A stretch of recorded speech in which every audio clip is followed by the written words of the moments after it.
ensemble from Alive Memorial Church. My name is Vernon Bush.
A baseball legend, an American icon, Willie Mays, the Say Hey Kid.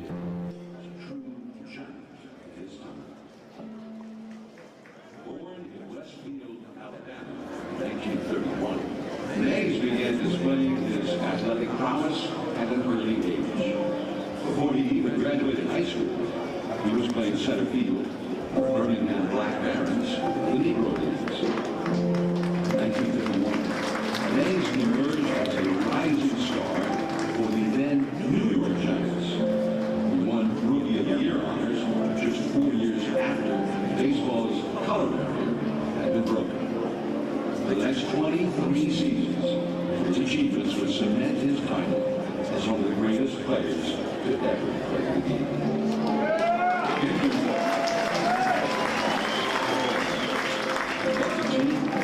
World Series championship.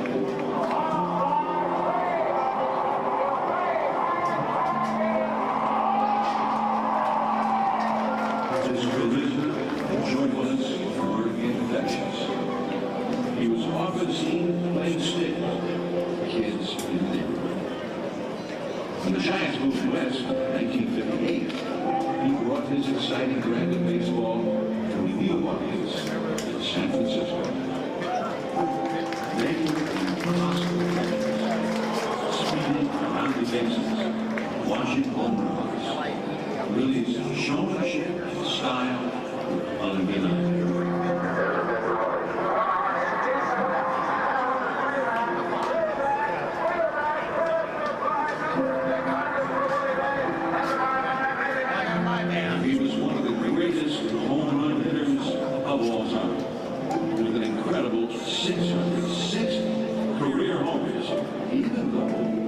spent nearly 2 full seasons serving in the Army during the Korean War. He played in 24 All-Star games, tied for the most in National League history. He won 12 Gold Gloves and 2 Most Valuable Player awards.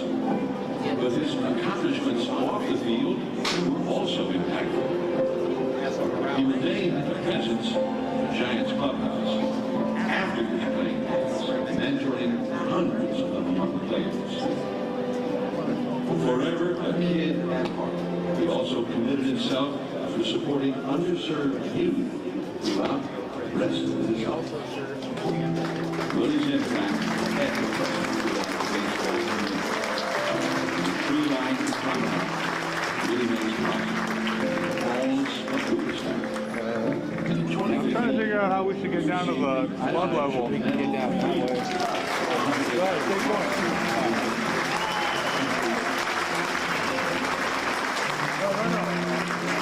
As baseball rumors, so do Willie's values of consistency, dedication, and courage. With an indelible mark on our hearts, he leaves us a lasting reminder to work hard and find joy in this great game and this extraordinary life. Say hey, Willie Mays. So I just wanted to let you know you guys Best are ever was.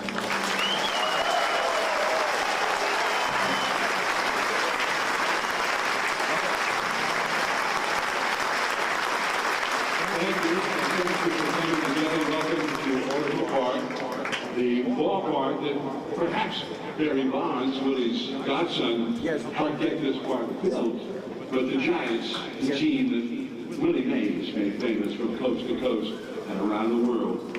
Now, Willie loved his country, and he loved the Giants, and he was renowned from New York to San Francisco. But we welcome you here today to celebrate and honor not only the best baseball player ever, but a man who transcended the game to become that cultural icon. As John Shea said in the Chronicle recently, his friend and biographer, John Shea, said eloquently, everyone Howard Mays, Willie Mays.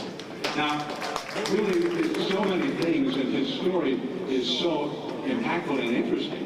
But when he was 17 years old, he played with guys who were far older than him in the old Negro Leagues, in the days of segregation.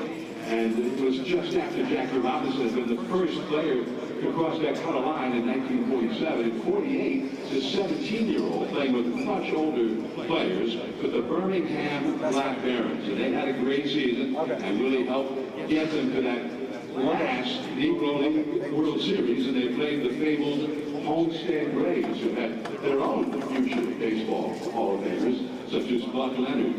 But they lost the first 2 games in that series, and they were playing at Rickwood Field in Birmingham, where we were just 2.5 weeks ago, the park where Willie began his professional career. And they needed to win, down 2 games to none in this best of 7. And Willie made a great catch in very deep center, leaping up against the wall for a huge catch. It was 478 feet to straightaway center at Rickwood Field. He also threw out Buck Leonard, trying to go from first to second, trying to stretch a single into a double, and he nailed the Hall of Famer. And then his friend Bill Greason, the second youngest player on that team, and he was 23. Greason came in for the bullpen in the 8th inning and shut down the Grays. And finally, in the bottom of the 9th, Greason, with 1 out, batting for himself, got a base hit. And there was a walk, putting Greason to second into scoring position. And the batter was the 17-year-old Willie Mays. And he hit a single up the middle, into center. Greason scored, and the Grays were beaten by the Black Barons, who stayed alive. Greason was the winning pitcher. Now, he and Willie were close friends and teammates then, and now all these many years later, and stayed friends so close all that time. And we are honored to have with us via tape from the church where he has been a minister for all these many years, 99-year-old Bill Greason, the longtime teammate, with a prayer and a reflection on Willie Mays. Reverend Greason.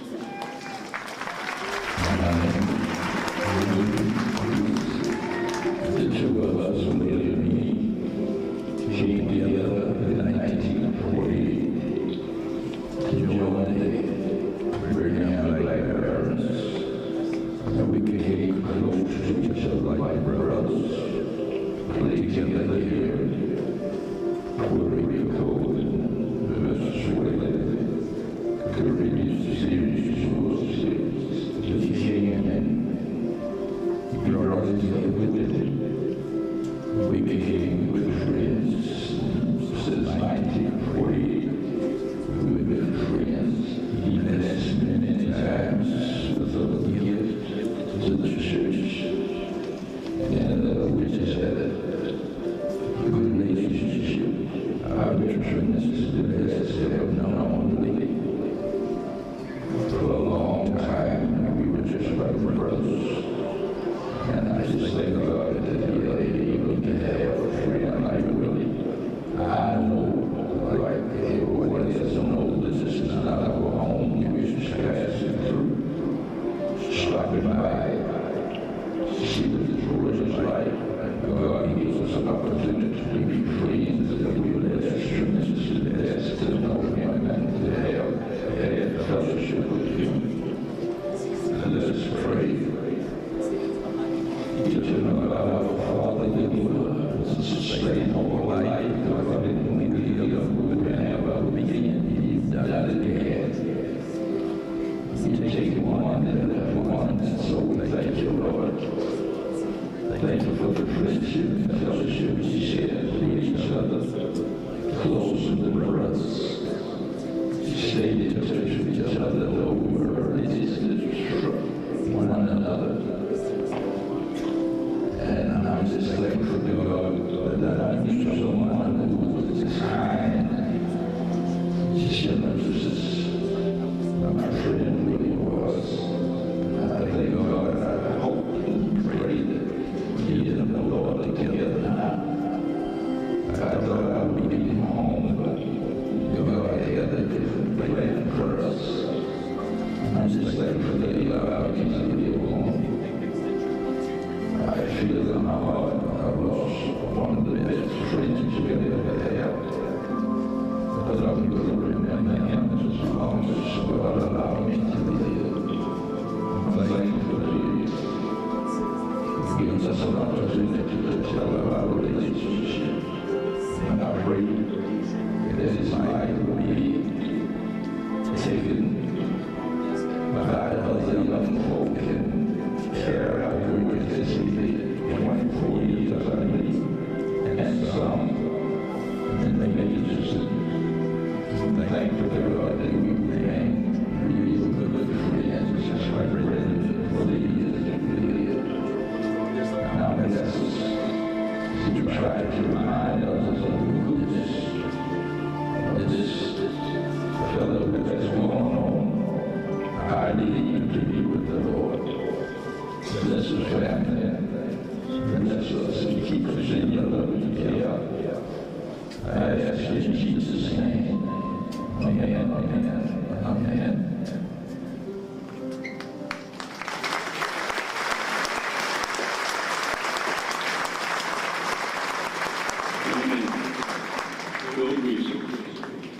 So many of us have gathered to remember Willie, his spectacular 93-year life. And on behalf of his family, Team Willie, as they are known to many of us, we thank you for your outpouring of love, heartfelt remembrances, and the gratitude you have shared for the memories you created for us all. To the son Michael, Renee, Jeff, Malcolm, Phil, and Baer, you are in all of our hearts and prayers. We thank you for sharing your friend, godfather, and father with us. We want to thank the Glide Ensemble for being with us today, as the late Reverend Cecil Williams and Janice Smith-County.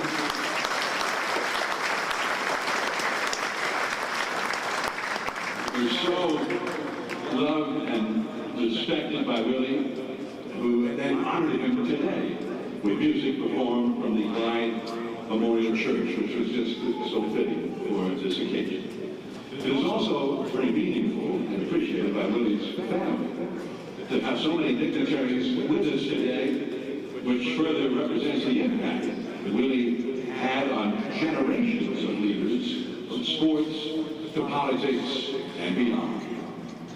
The 42nd President of the United States, Bill Clinton.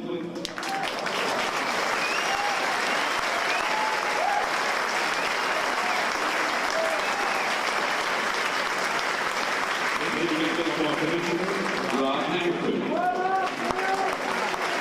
Giants Chairman, Greg Godson. Giants President and CEO, Larry Baer.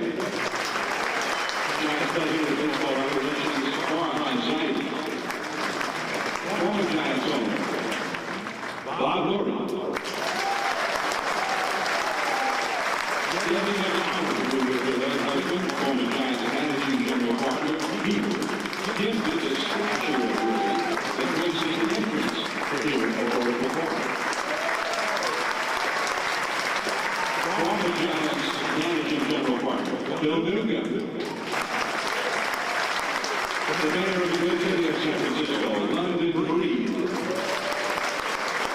Former mayors of San Francisco, Art Agnos, Frank Jordan, and Willie Brown. Representing the Baseball Hall of Fame in Cooperstown, Jeff Idelson. The president of the Negro League Baseball Museum, Bob Kendrick. Willie Mays scholars and many of baseball's elite, from Hall of Famers to forever Giants, who will be introduced a little bit later in the program.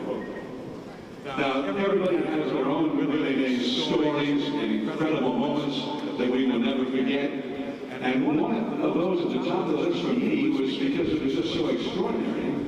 It was the second game of a Sunday doubleheader in 1970 at Candlestick Park. Now, by that time, Willie was about to turn 39 years old. His birthday was 3 days away. The Giants in Game 1 played 13 innings against the Phillies, and they lost. So now Game 2, and the about to be 39-year-old Willie Mays was in the lineup again. It's kind of mind-boggling. When did this happen? But they had lost. He wanted to help them get a split in that doubleheader. In the first inning of Game 2, at age 39, after 13 innings, he got a base hit. And he was at first, and next up was Willie McCovey. It was the year that they were turning Candlestick Park into 49er Stadium, and the first year where they had artificial turf at Candlestick. They went into the overshift like they always did for Barry Bonds, and they used to do for Willie McCovey, who was up next. So there was nobody at third. And McCovey bunted on the third base side. And it rolled right past third base. And Willie Mays came all the way around and scored from first on a bunt.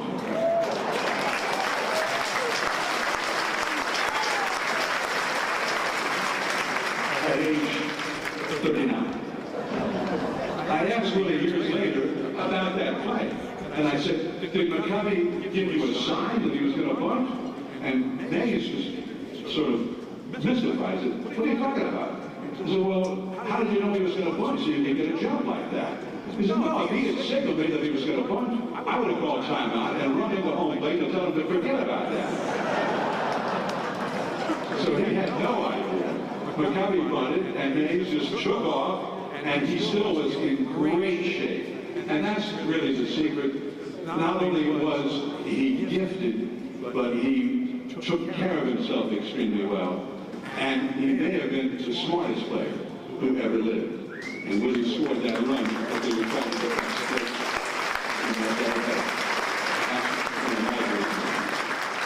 Willie Mays. And there are so many others, and I'm just like all of you, I'm sure. Now, please check the center field board for this. Today is a very sad day for baseball, a sad day for the nation. Hall of Famer Willie Mays passed away at the age of 93 Tuesday. Icon, legend, transcended his sport. For 23 seasons, Willie Mays captivated baseball fans on both coasts. He's the author of one of the singular moments in the game's history and the greatest career resumes as well. More than 6 decades later, the catch still resonates. Willie Mays style of the Mays is a He is arguably the greatest all-around player in the history of the game, and he's connected to so much of baseball history. But there was something about him that statistics alone, impressive as they are, can't possibly capture. He was magnetic. He was called the Kid, wearing the hat backwards. That's what Willie Mays did. You could feel how much he enjoyed the game, and that transmitted to fans. As you saw him play, he made you a baseball fan. He made you a Giants fan. Nobody's passion and joy for baseball made more people around the world baseball fans. Birmingham, I've been telling y'all that if there's anywhere on earth my father could come down here, he would. But he's found another way. Them Yankees, listen, they call him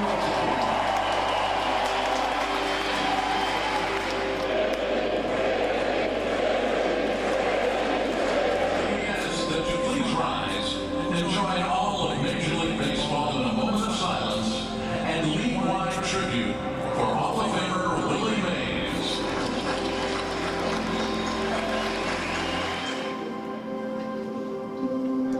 All of us here together are going to just begin the process of honoring, remembering, and celebrating the all-time greatest Giants. I say, hey kid, Willie Mays.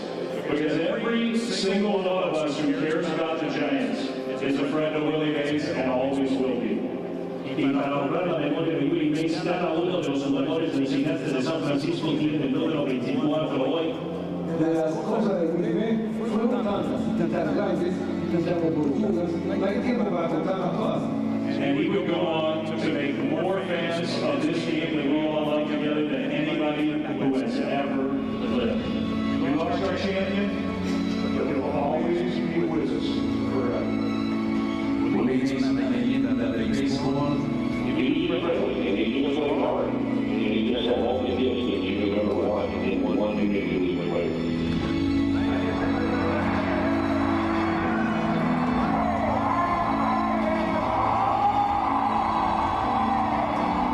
Willie Mays will live in our hearts and our souls and our being for the rest of time because he was that special of a player and that special of an individual.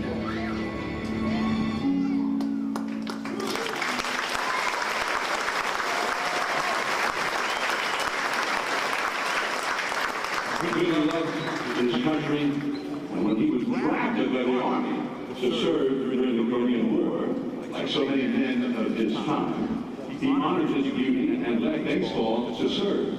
Even though he was just getting started, he had just been Rookie of the year before.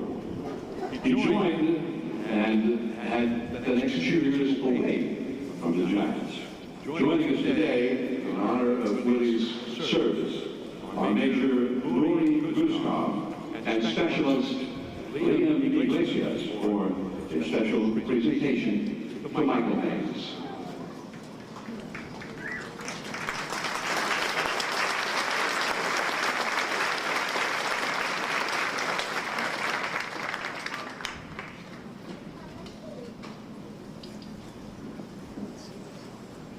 My fellow soldier and I are here today to render final military honors to a fallen comrade. Today's honors will consist of the playing of flags, unfolding, folding, and presentation of the flag. During the playing of flags, we ask for those who are physically able to please stand. Current and former military service members may render a proper hand salute. At the conclusion of flags, you may be seated for the folding and presentation of the flag. At this time, we'll begin. Please stand. Thank you.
Thank you. You may be seated.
the Giants president and CEO, Mr. Larry Baer.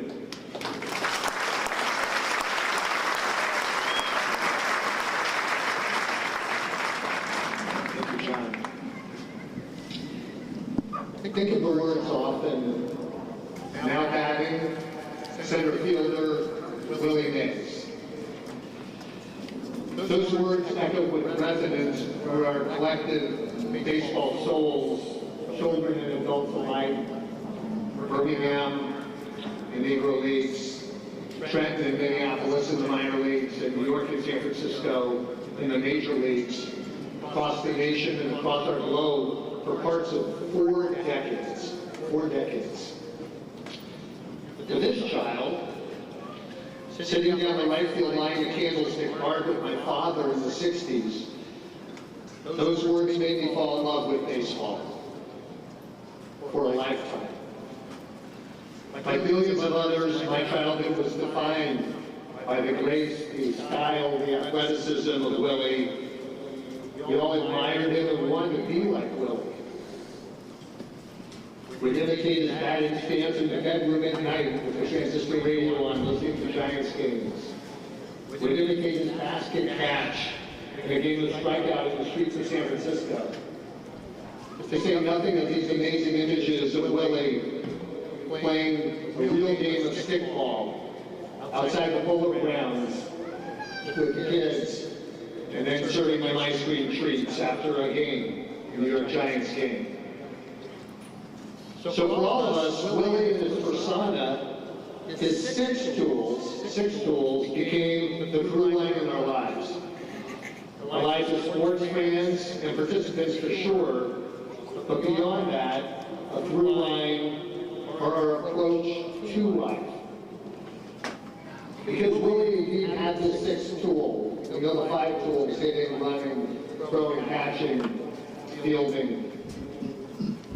But in his life arsenal, it was really clear that he had the 6th tool. That was playing the game of baseball and the game of life with joy, enthusiasm, zest, and optimism. So welcome to 24 Willie Mays Plaza. On behalf of Greg Godson, Giants Chairman, Giants Ownership Group, Giants colleagues here, former Giants players, and our Giants family all around the world. Now, Willie Mays never played in this ballpark, but doesn't it feel like he's in all of us?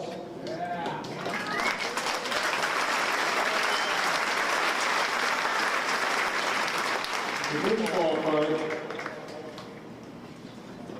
we feel that 6th tool. When mothers and sons and fathers and daughters, grandparents, grandchildren enjoy ball games together, walking by the statue that Peter and Debbie gifted, and walking into this ballpark. Somehow, the last 24 years, it feels like we can walk into this ballpark, suspend the rivers of daily life, and channel our inner say hey kid watching ball games.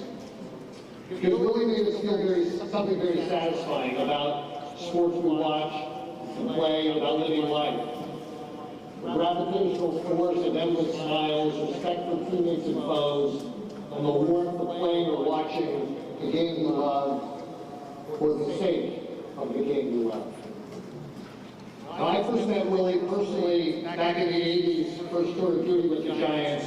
We were both boarding an American Airlines flight for San Francisco on a snowy night at JFK. Upon very nervously introducing myself to Willie as a Giant staffer, Willie invited me to sit down with him on the plane. Couldn't believe that. And he engaged with me for the next 5 hours. When I told him we were busy planning a holiday party for neighborhood youth at Hunters Point, Willie said, "I'll be there." And he showed up. I think that's something that night that would become front and center in my relationship with him, friendship with him for almost 40 years, and that was Willie loved kids unconditionally. Kids of all ages, from grade schoolers at Hunters Point to our young players in the clubhouse, the folks he met on the street. He called them all kids. And I realized that when talking to Willie in those days, he was about 50 years old, and he was really still a kid at heart, in the very best sense of the word. So when Peter McGowan and the group approached Willie about a lifetime contract after acquiring the team 32 years ago, it all came full circle. Willie now has his chance to demonstrate his love and joy for life, for kids, to inspire those that play the game, to inspire those in the community in a different role. And he has served that role for 32 years. And in that role for 32 years, he remained the Say Hey Kid. Who can forget his party table in the Scottsdale Spring Training Clubhouse, where Willie held court for a month? He would go to spring training for a month, set up a party table in the clubhouse, and he primarily welcomed our newly drafted players, and we would also especially welcome players new to the organization. I'll never forget, one year, it was the off-season 1997, we traded for the late, great Darrell Hamilton in that off-season. He was a center fielder for the Brewers and the Rangers, and he always wore number 24 in Willie's honor. Darrell was awestruck coming to camp. What do I say to my lifelong idol? Darrell was nervous. The first day Darrell walked in that clubhouse, our new center fielder was greeted by that vintage, high-shrieking voice, "Hey, Hambo, get over here, I got you, get over here, give me a hug." And then Willie, with that Darth Vader handshake, the biggest wrist, most powerful wrist in the history of wrists, gave Darrell a big handshake and a big Willie hug. Darrell later said it was one of his best days ever. Or how about the hundreds and hundreds of times Willie, often in the company of Mario Alou, the Giants who Willie loved, would pull into the Walmart parking lot, and in the midst of screams, "Willie, Willie!" with kids flooding around his car, Willie would get out of the car, bring out multiple cartons of signed balls, and throw the balls to the kids. All the kids delighted, made their day, made their youth. I also want to take a minute to acknowledge that what Willie's created, and especially in recent decades, is so much due to the absolutely incredible care provided by his longtime personal assistant, Renee Anderson, who has been unbelievable, stayed by your side for decades.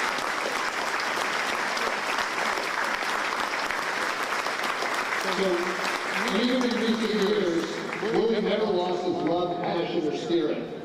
For his 90th birthday, Willie joined with our community fund to create the Willie Mays Scholars for high school youth. Many of the Willie Mays Scholars are sitting here on the field today. Youth from San Francisco who are getting scholarships to go through high school and into college.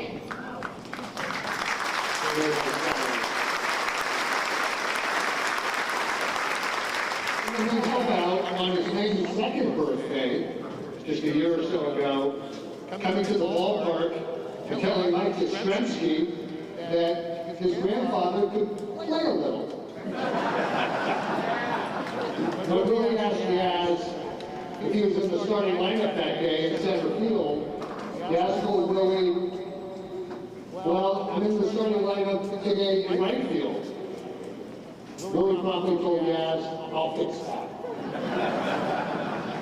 Maybe what all this adds up to state is not just Willie playing baseball better than anyone else ever, which is the case, but that Willie played the game of life the same way, with a smile, with a relentlessly positive spirit, with the intention to teach us all that opening our joyful hearts and sharing that heart through life can go a long, long way. That was Willie's sixth tool. I'll close with the words of someone who spent 16 years in the clubhouse with number 24, and then 51 more years as his dear friend, clubhouse manager emeritus, Mike Murphy.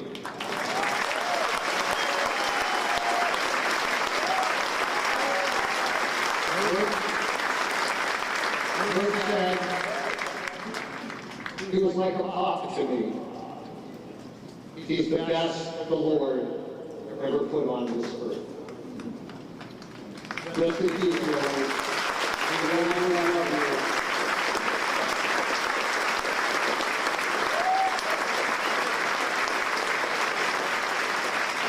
Now I'd like to introduce a longtime friend of Willie's and the mayor of San Francisco when 24 Willie Mays Plaza opened its doors, my good friend Mayor Willie Brown.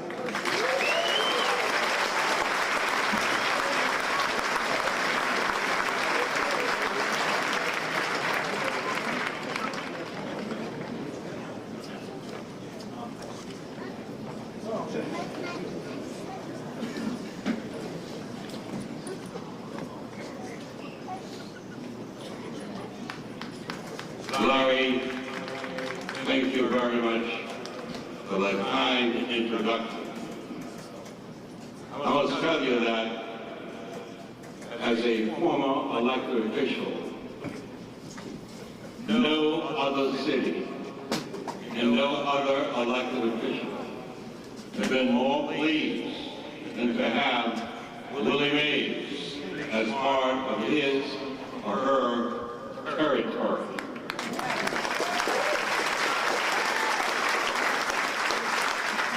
Major League Baseball that migrated from the East Coast to the middle of America and then finally to the West Coast was literally enshrined in San Francisco by Willie Mays. None of us in this city liked the Giants until Willie Mays came along. And I must tell you that my remarks are on behalf of all the predecessor mayors during Willie Mays' term in office, so to speak. It started with George Christopher. It moved to Jack Shelley. It moved from Jack Shelley to George Moscone. Then it went on to the wonderful Diane Feinstein. And it went from there, literally, to Art Agnos. And it went from there to none other than the man who gave the job to me. And believe me, in the process, at each stage, Willie Mays was always available and an active person in the life of those of us who were mayors. The Giants invited me to come out in my mayorship, literally after I'd just been elected, and I'd known Willie, because Willie was not just a baseball player. Willie was a world changer for us in San Francisco. No one wanted Willie Mays to have the house he really wanted. At least those who owned those homes didn't want him to do so. And Willie was not demonstrating, he was simply being Willie Mays.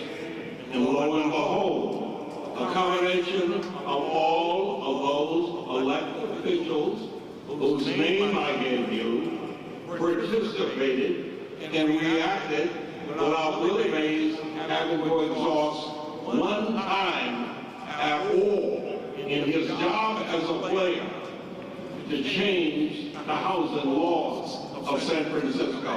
The housing laws that went on to be changed in the city of California, all because Willie Mays said fair housing is equal.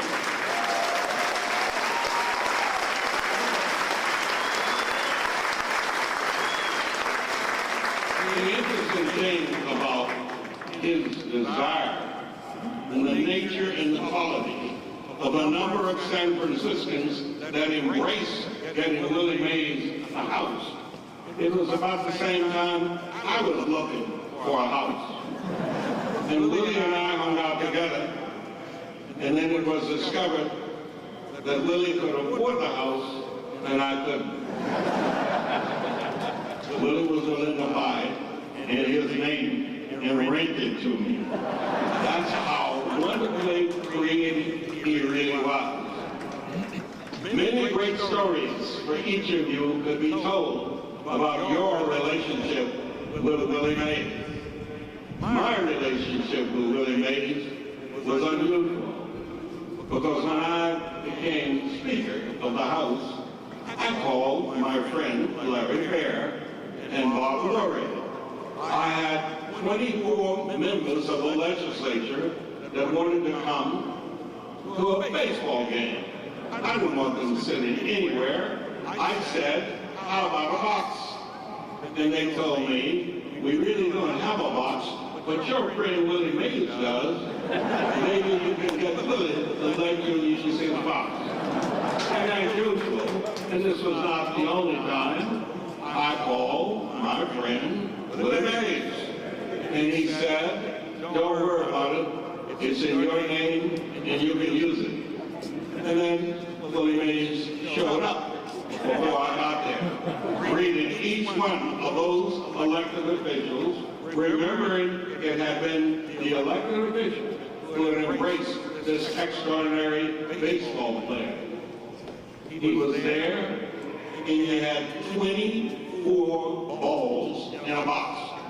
He signed each one of those balls for all of those farmer-type politicians, knowing that it would be of value to me and the Giants long range. That was the nature of Willie Mays. Willie Mays also could be extraordinarily selfish. On one occasion, Larry Baer and the Giants invited Willie Mays, Willie Brown, and Willie McCovey to throw out the first pitch for a game.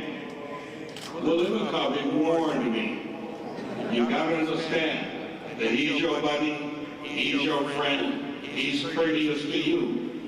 But when he throws that ball to the catcher, he's gonna make sure he does it as if it's competition. So you better get ready. Lo and behold, Willie Mays was first. He fired the ball and turned the catcher over. And then Willie McCovey, with his usual way, did a rainbow far in the air. Politicians were regularly booed by the public. It was my turn. I rolled it. And Willie Mays embraced me. I am telling you, the generosity of this extraordinary human being, the most gifted baseball player ever in the history of baseball, was also the most gifted person I've ever met.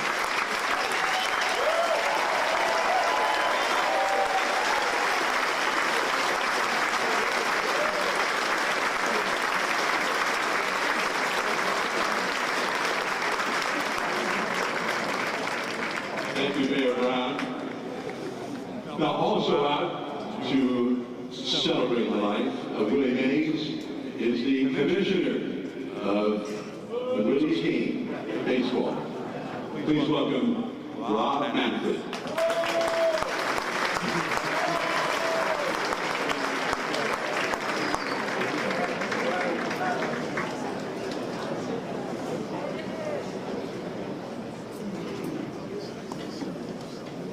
Well, that is a tough act to follow. Because you were a tough spot in the lineup today.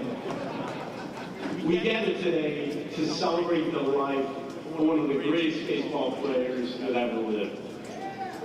Hall of Famer Ted Williams once said, if there ever was a guy born to play baseball, it was Willie Mays.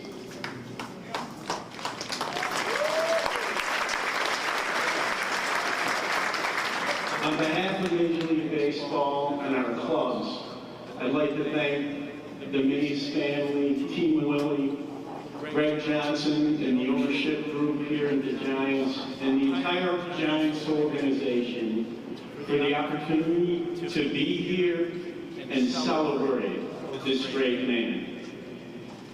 Willie Mays played in a transformative time in baseball.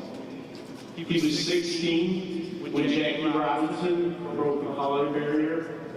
He was 17 when he debuted in the Negro Leagues. And he was just 20 when he arrived in the Major Leagues in 1951. Willie's remarkable ability and his love of the game took New York and eventually the country by storm. In 1958, Willie became the first sports superstar to shine on both coasts. When Willie arrived in San Francisco, he made it a baseball town, and it stays a baseball town today.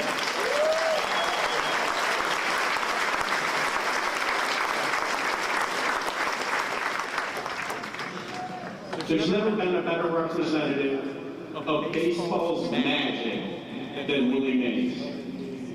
He dominated the game in every way.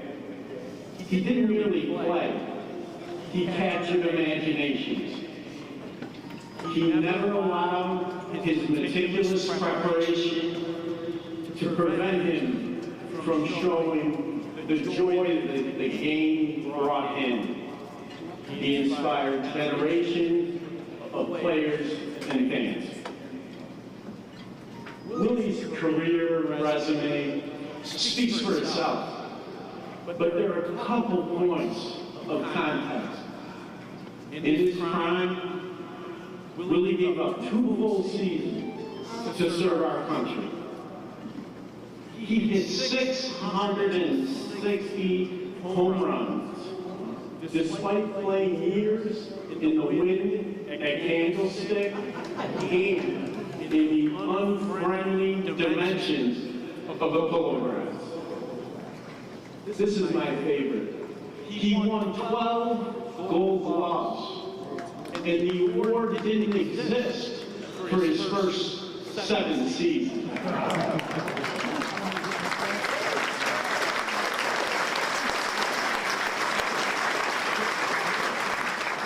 His accomplishments, however, weren't what made him a beloved figure. His bond with his peers and fans went deeper.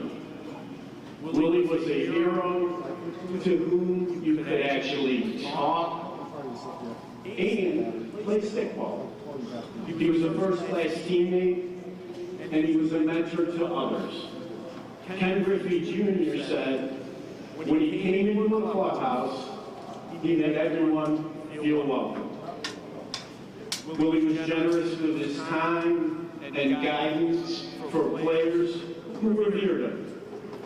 He told his fellow players that excellence demanded complete dedication and that improvement required the ability to learn from constructive criticism.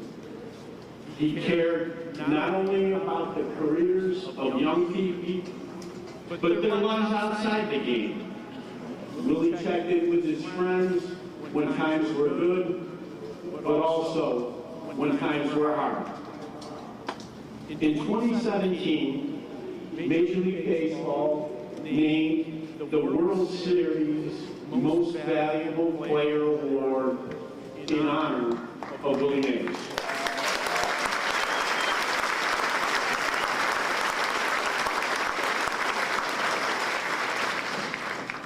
That trophy goes to the MVP of the Fall Classic. It commemorates the most famous defensive play in the history of our game, the catch. We took that step because the World Series is our greatest stage, and Willie represented all-around greatness like no other.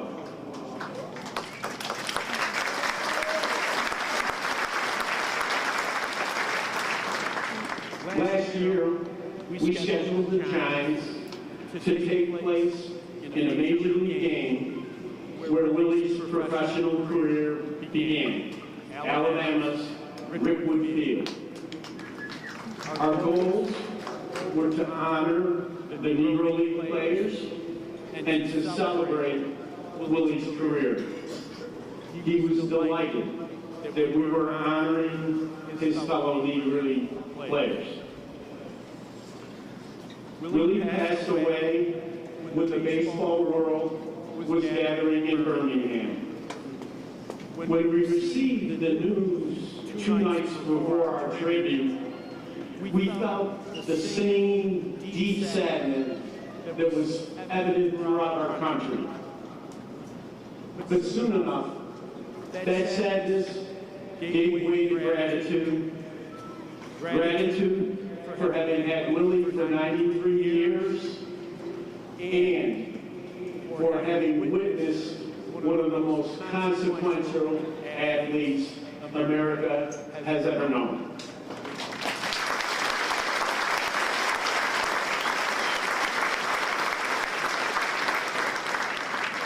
Remarkably, our game at Rickwood, where it all began, became the world's opportunity to say thank you to the Say Hey Kid itself. It was a celebration fit for his greatness. Whether it was an outfield in Alabama, New York, or San Francisco, or any of the other ballparks he graced, there was only one Willie Mays. We are so fortunate that he brought his talent and joy to baseball and to the fans who watch him play. Thank you, Willie Mays, for all of your contributions. You were a true giant of baseball.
Ladies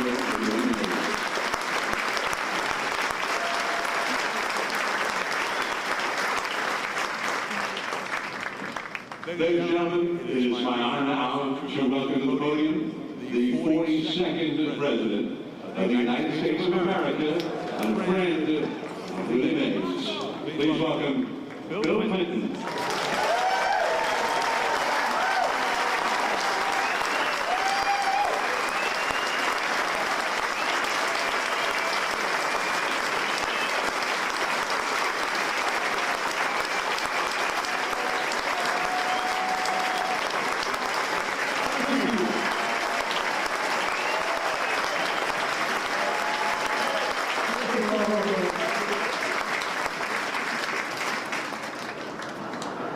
John, thanks for the introduction. You're doing a wonderful job today.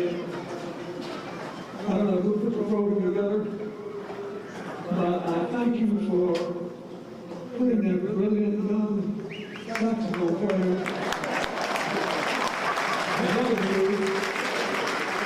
to remind me that baseball is not the only thing I would like to have done if I just done a little better at it. I thank the Mays family. Thank you, Michael. Thank you, Barry. Thanks, Renee, for especially what you did in these last few years.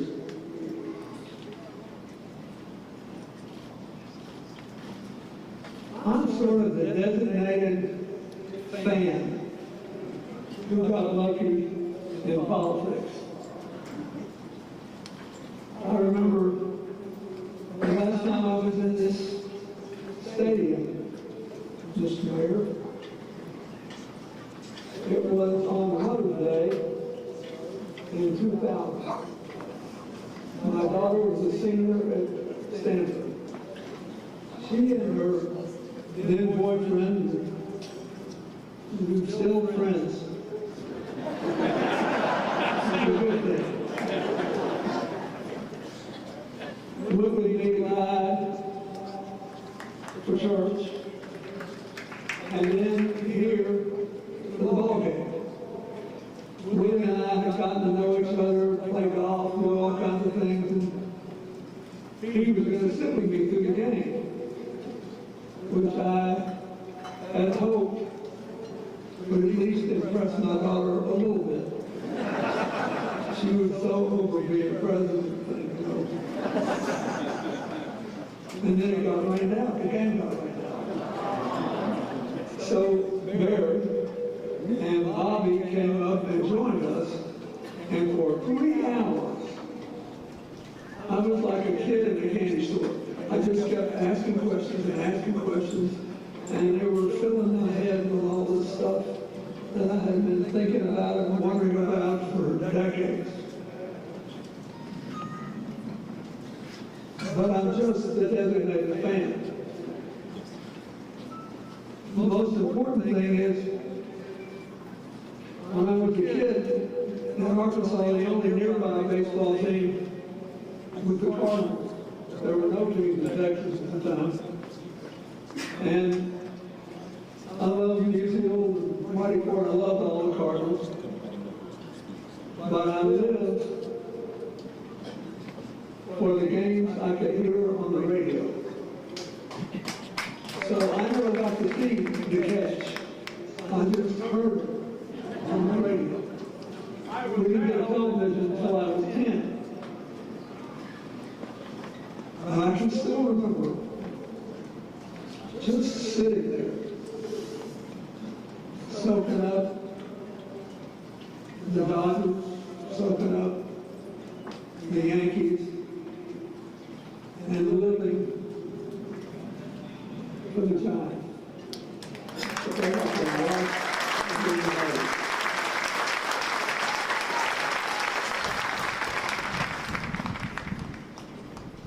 My grandfather was a magnificent man with a 6th grade education who had a grocery store in this little town in Arkansas where I was born. Almost all his customers were black, and there were no food stamps and any of that stuff, so he thought every working person should be able to feed their family, and he just gave everybody groceries on credit until they could pay him back. And when I saw Willie Mays, I had been hearing from my grandparents who fought like cats and dogs. I think the only thing they agreed on was equal rights for everybody. But saying, look at that. That's what happens when people with talent have a fair chance to show how good they are.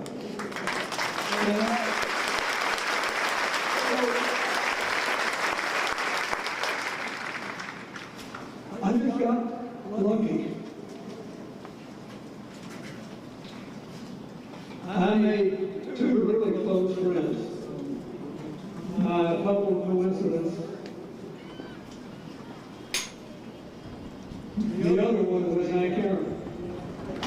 We were filming the football stadium in the right before the 92 election in Georgia. There were 25,000 people in the stadium, and I won the stadium by 13,000 votes. And I had to put up with the rest of Hank Aaron's life, them telling me that I was never known to hell meetings. I hadn't showed up with him in that football stadium. And in 1999, there was a magnificent baseball event in Atlanta to celebrate the 25th anniversary of his breaking Babe Ruth record.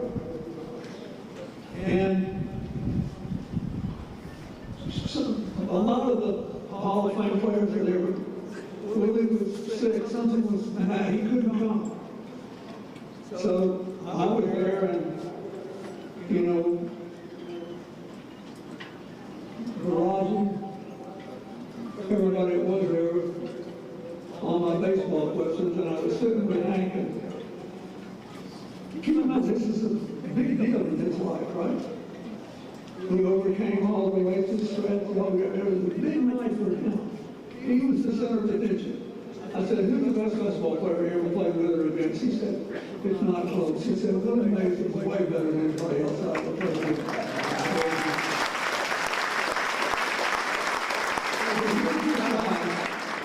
On the biggest night of his post-baseball life, analyzing in excruciating detail why he had just told me that Willie Mays is the best baseball player he ever saw. And he said all the things that you all know. But it was beautiful. And I later watched them in a nationally televised event, talking about baseball and being kind of good-naturedly competitive, but being honest about the beauty of the game. Everybody says that Willie Mays, including Hank Aaron, that's another thing he says, that he would have broken a Roots record way before I did if he hadn't moved the candlestick. He said, when the wind's blowing along, God cannot hit a home run. And candles are hard.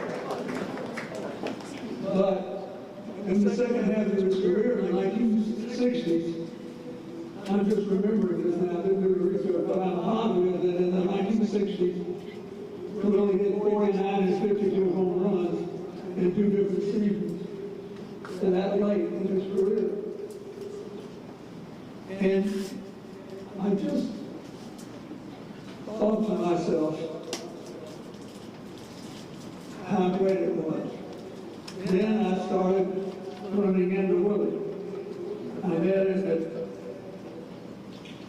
a Democratic Party event I did, because the host, the late Walter Schornstein, knew that I adored Willie Mays and arranged for me to sit there and record the death with all my questions. And then we were about to go out on stage. I did an event for a CIA Foundation, and either at that event or another, we were about to go on stage, and Barry was there. And he was explaining how he had scrapped the batting cages and how he was doing batting practice now, up close. He showed me graphs of where the balls went if you had only 2 feet to move.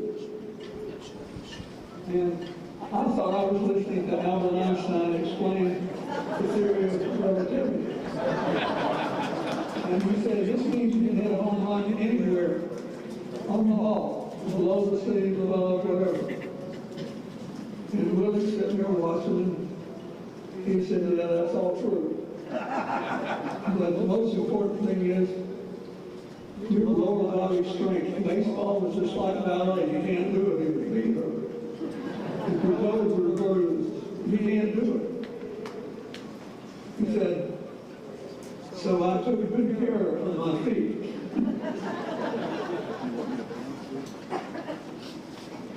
In all these years, I felt the same thing that all of you did. And I think that somehow it caused people to take the really great gifts of Willie Mays so much for granted because he loved playing. He always had that smile on his face. He was happy. And I had learned the hard way in a different line of work. And if you look like you're having a good time, people think it's too easy for you. They don't really believe you're outworking anybody. Nobody could be as happy as Willie Mays was and actually be outworking everybody. But he did. He outworked people, he outthought people. He knew the gifts that God had given him, and he made the most of it. I will always be grateful that we had a chance to become friends. And that it was after I left the White House, when there wasn't so much in it for him. I think he was like jawing around about all the stuff we talked about. And I love playing golf with him. When I was at Hall the first time we played, he had these old clubs, and I swear he had masking tapes holding some of those clubs together. And I said, Willie, you know, when I was president, everybody gave me all these great clubs. I've got sets and sets of clubs, I can't touch them. And let me give you a set of golf clubs. He said, thanks, but no. He said, you know, I'm never going to be a scratch golfer again, and I want to do as well as I can, and I know what these gloves will do. He said, it's just like when I took care of my bats. I don't want to get rid of these gloves because I'm not going to do enough to be a scratch golfer. I need to know what these clubs will do. And so we kept playing, and he beat me anyway.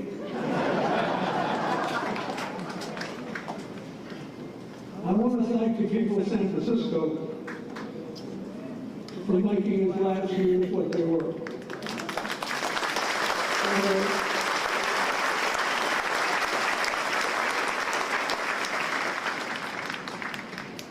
Giving us a chance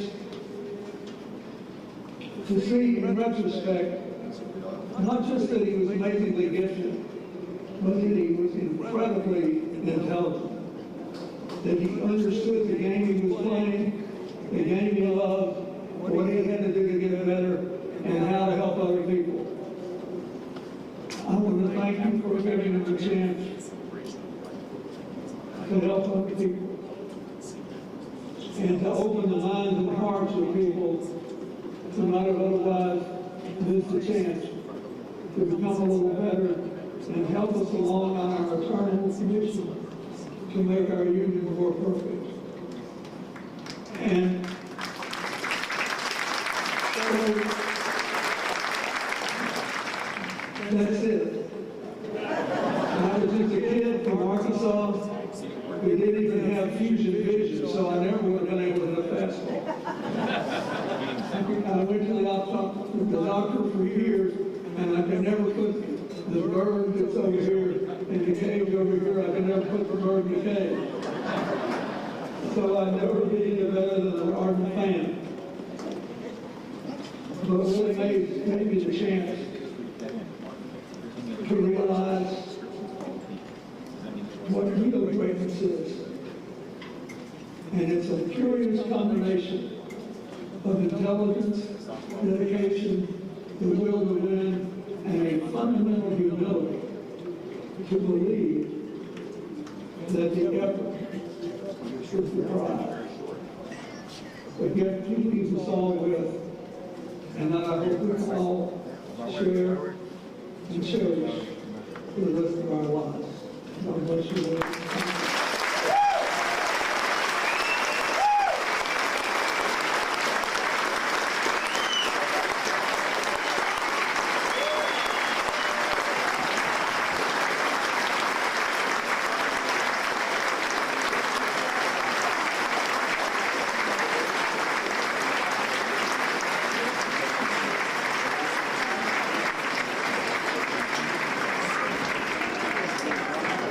Thank you, President Clinton.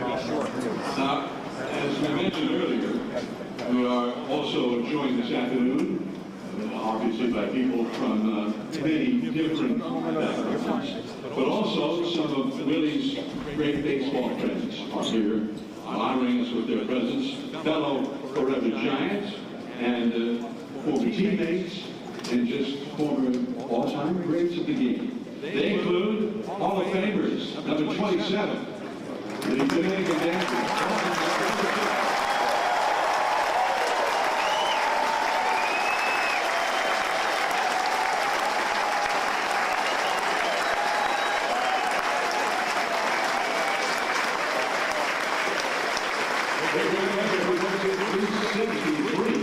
Even though I could beat him in a foot race, and I'm 72 years old. Hall of Famer and a Hall of Fame manager as well. Please welcome Hall of Famer Joe Jordan.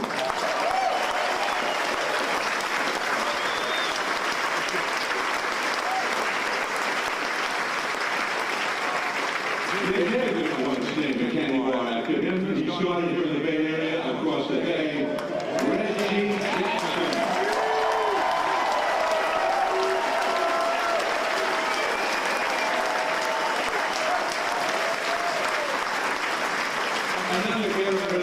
Product, who also became a Hall of Famer across the Bay, Dennis Edwards.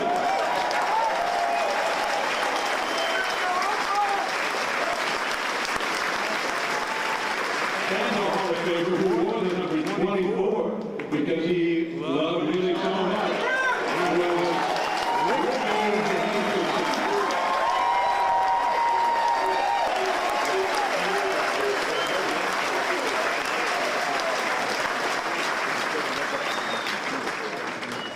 We also remember the family of a former Giant, a Hall of Famer, El Hijo de Carucho, the baby bull, number 30.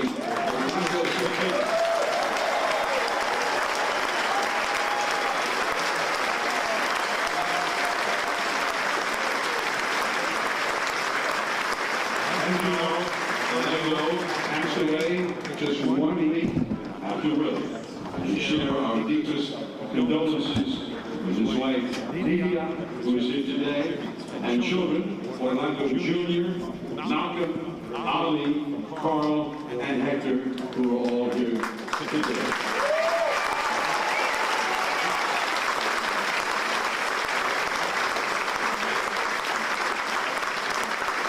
We also welcome the families of the late Giants greats, Willie McCovey, as well as Cepeda.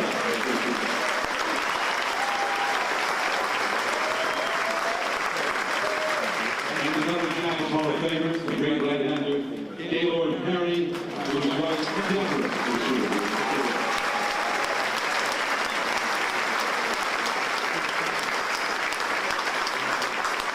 Also here today is Barbara Robinson, the wife of the late Frank Robinson.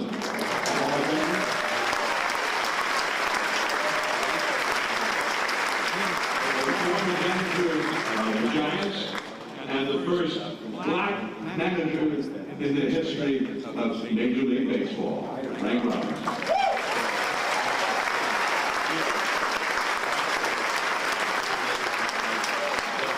And so Willie's old teammates are here.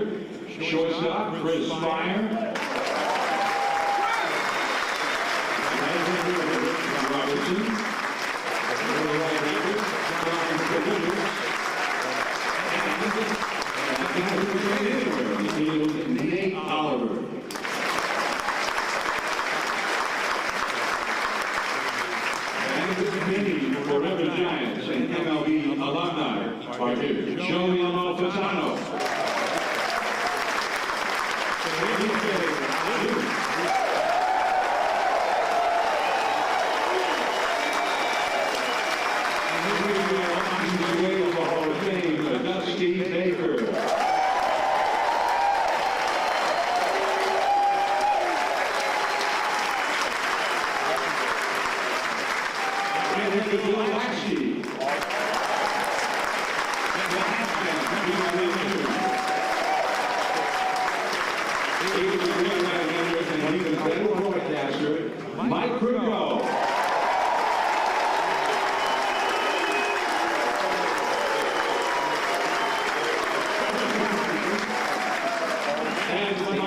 Great partner, please say hello to Wayne Haber.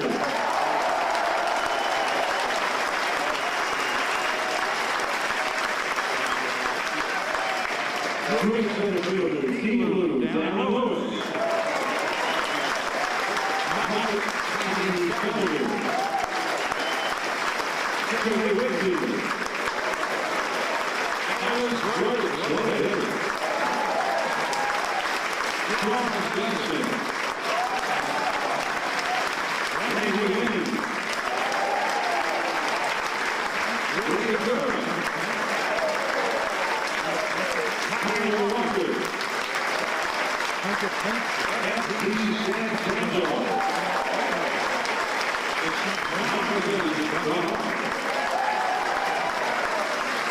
Noah Lowry. Former Giant, Buster Posey.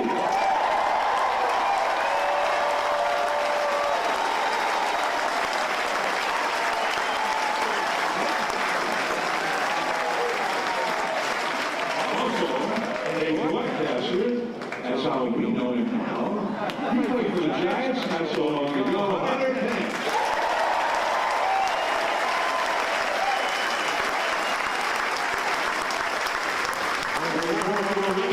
Left-hander,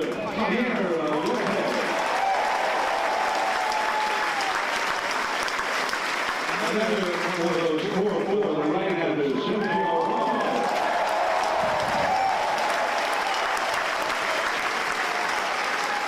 Switcher, base stealer, second baseman, now a TV star, Harold Reynolds.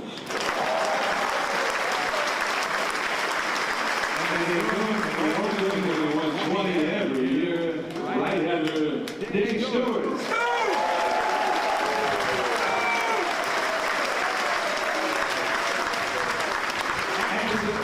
He was in the ballpark as an 8-year-old. Today, Willie Mays got his 3,000th hit. He grew up a Giants fan. He's the manager of the Giants today. Bob Melvin.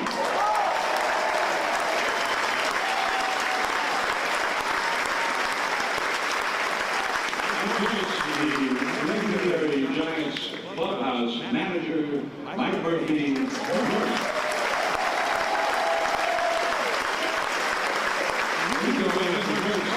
Before a game, and you had to go in there before a game because Willie Mays was there, Willie McCovey was there, Orlando Cepeda. So many Giants greats would pop in and sit. Now Willie Mays used to sit, Murph would set up a card table for Willie. And Willie would sign this card table. And anybody who came in, he would ask them to sign the card table. What happened to all those card tables? I'd like to see some. Barry Bonds was often in there with his godfather, which was always a cool thing to see, the affection between Barry and Willie. Now we have a card table right near the podium today, and those who have already spoken and those who will speak still to come. In honor of Willie, I think the Giants were hoping that you would all sign that card table. And just like Willie was here with us today, the card table is there.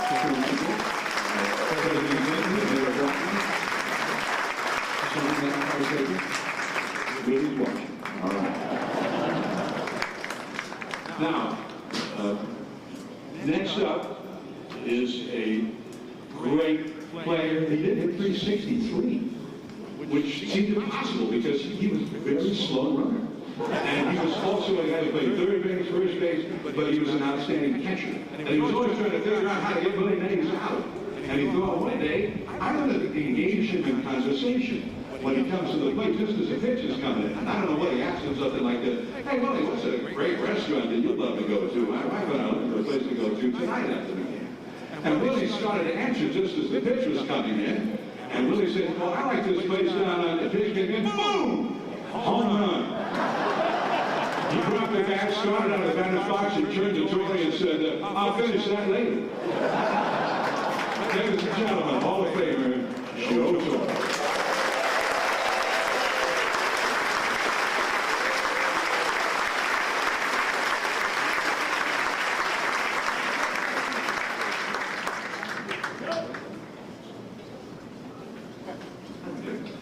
Stole my story. That was my closure. I rip them all up here. And again, you know, following President Clinton was sort of reminiscent of hitting behind, or trying to hit behind Hank Aaron for 8 years. Not an easy thing to do. Well, from Brooklyn, New York, and I was a New York Giants fan.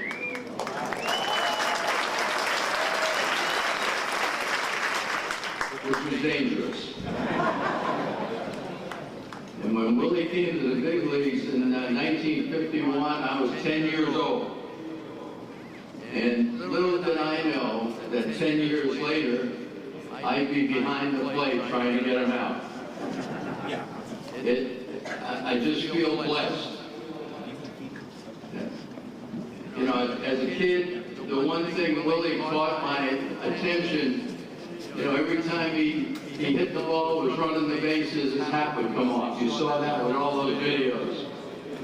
And I come to find out later on, when I got to the big leagues, it was only because he really never needed a coach.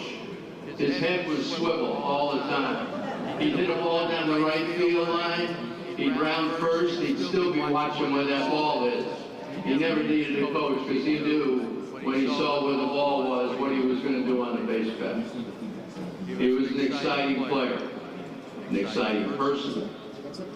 And I just feel very blessed that I played during the time that two of the greatest players that ever graced a Major League diamond, both Hank Aaron and Willie Mays. What a gift it was for me.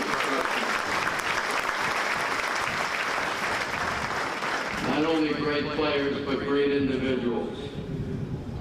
And now that John really messed up my clothes, I got to really ad-lib a little bit here and figure out where I'm going from here. But, you know, John was right. You know, when you're catching, Willie wanted to get in the batter's box, and all he wanted to do was hit right now. He didn't want to wait. He wanted, when I'm in the batter's box, go ahead, start pitching. Knowing that, I wouldn't give a sign. I'd make him wait. And he'd say to me, I know what you're doing. I know what you're doing. And I wouldn't respond to him. And then, of course, when John mentioned it, it's a true story, talking to him and just saying, you know, asking him things. And you know, as he was answering me, he hits the ball out of the ballpark. And the worst part, just to rub it in a little bit, before he leaves to go around the bases, he said, I'll finish the answer when I get back. But you couldn't help but have a smile on your face, because he loved the game so much.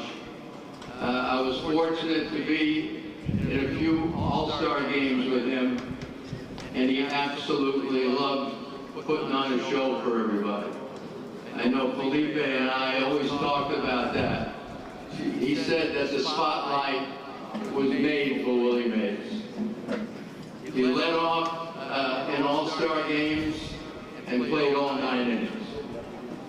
He just absolutely lit up. He was electric. There's a funny story. Bob Gibson told me about meeting Willie Mays for the first time.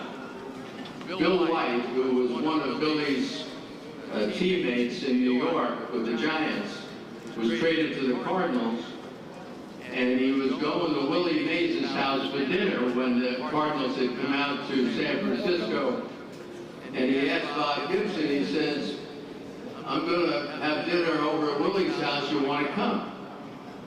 And Bob Gibson just jumped at it. He said, I'd love it.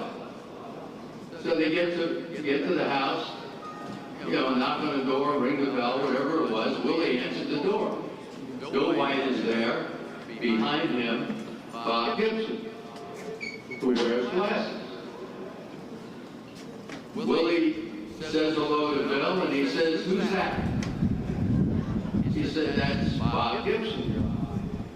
He never even said hello to Bob Gibson. All he said is, you wear glasses? And you don't wear them when you pitch? Are you crazy?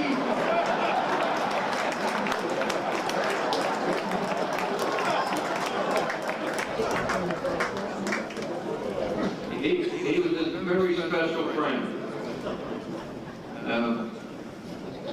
He just couldn't do enough. I visited him in the clubhouse, as John was saying, and he'd say, what do you need? What do you need? Murph, get me a couple of shirts.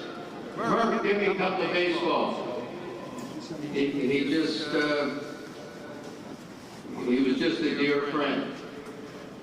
And I know he's gone, but I'll tell you, he left enough for all of us to hold on to.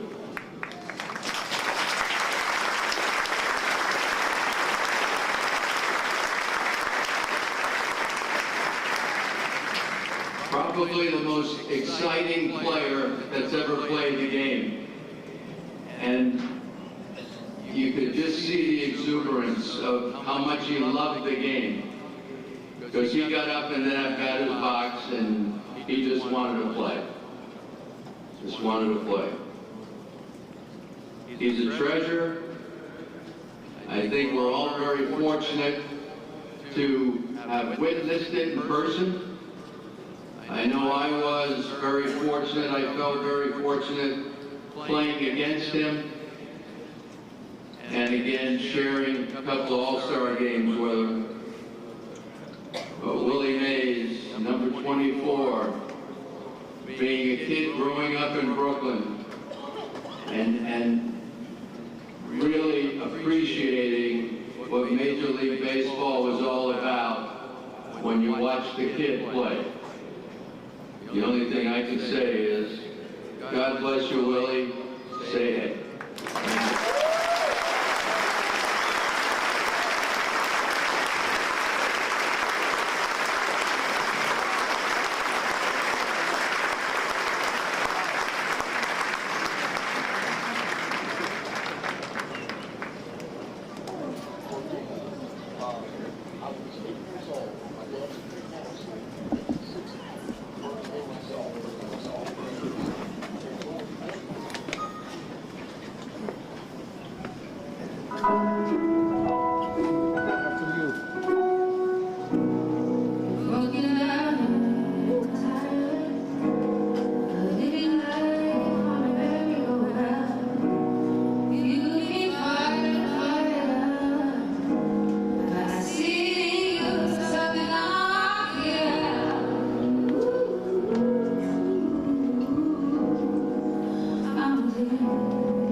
rise up and our hearts soar. Good. There are other teammates of Willie's, and we're going to hear from them, including a guy who has been with the Giants going back into the 50s when they were still in New York, and an infielder, Joey Amalfitano, who could play anywhere, and some outfield as well. And he gave Willie his own bat that he had not been using in 1961, the day that Willie ended up hitting 4 home runs. He said, Willie, try this one today. I know you've been sick overnight. A lot of hits in this bat. So they did not hit 4 home runs. Also here, Willie's was the center fielder, and this was the right fielder. Later, the Giants made a mistake and traded him to the Braves, where he played center field, and the right fielder was Hank Aaron. So he played alongside 2 of the greatest in history, Felipe Alou.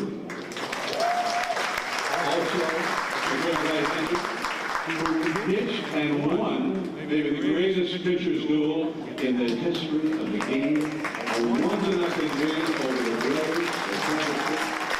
He came in after the 16th, and Willie Mays slapped him on the backside and said, wow, man, this is something. You're going great. He said, Willie, I've had it. I've thrown 222nd pitches. You got to do something. And Willie led off the bottom of the 16th and hit a home run.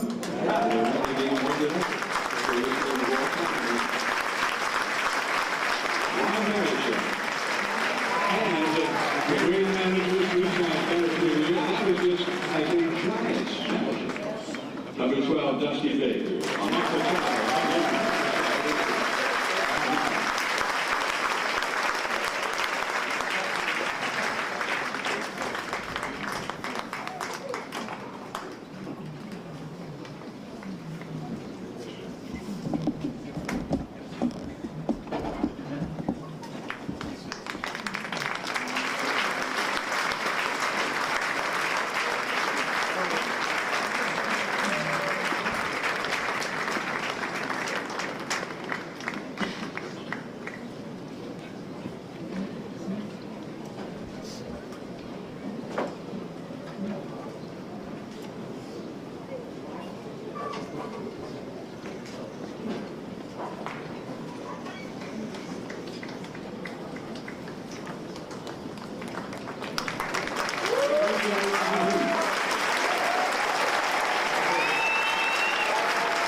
I have so many things to talk about really. I probably need more than 2 minutes that I have. I need about 2 more to talk about Willie. First, I grew up in a Dodger fan in the Dominican Republic. And I liked Willie Mays. And I wanted to look like him. My first year at the University of Santo Domingo, my only year, I made the varsity, and I had a hat with a U, university. And I saw myself in the mirror one time, and I thought I looked like Willie Mays. And I wanted to look like Willie Mays. But anyway, then the Giants wound up signing me, and I got to be in spring training. My second year at the minor league ball, they brought me up to spring training to replace Willie Mays when he was taken out again, or when he took himself out again. I want to say that I only got one at bat. But Willie Mays played 9 innings. And Willie Mays used to go to Tucson. A lot of players didn't want to go to Tucson. There were only 4 clubs in the Cactus Leagues, the Indians, the Red Sox, the Giants, and the Cubs. Willie Mays used to drive sometimes his car. When he drove his car out the door, he had 2 or 3 at-bats. He was still playing at the innings. I know many things have been said. All of the home runs, all of the base running, all of the RBIs, the great catches. I believe that I was privileged to play 6 seasons next to Willie Mays in the outfield. In the minor leagues, I was a center fielder. I never played another position. And when the Giants called me up, I really didn't know right field, I didn't know left field, I knew center field. But I had to go to right field, so Willie Mays helped me to be a right fielder. And then he helped me also being a left fielder. I know the numbers, and now we have the metric and the sabermetrics, but I believe that they all fall short when they come to evaluate a player like Willie Mays, the best player ever. Willie Mays was the best base runner. I say this because I spent 68 years as a player, coach, manager, assistant to baseball operations, 68 years associated with baseball.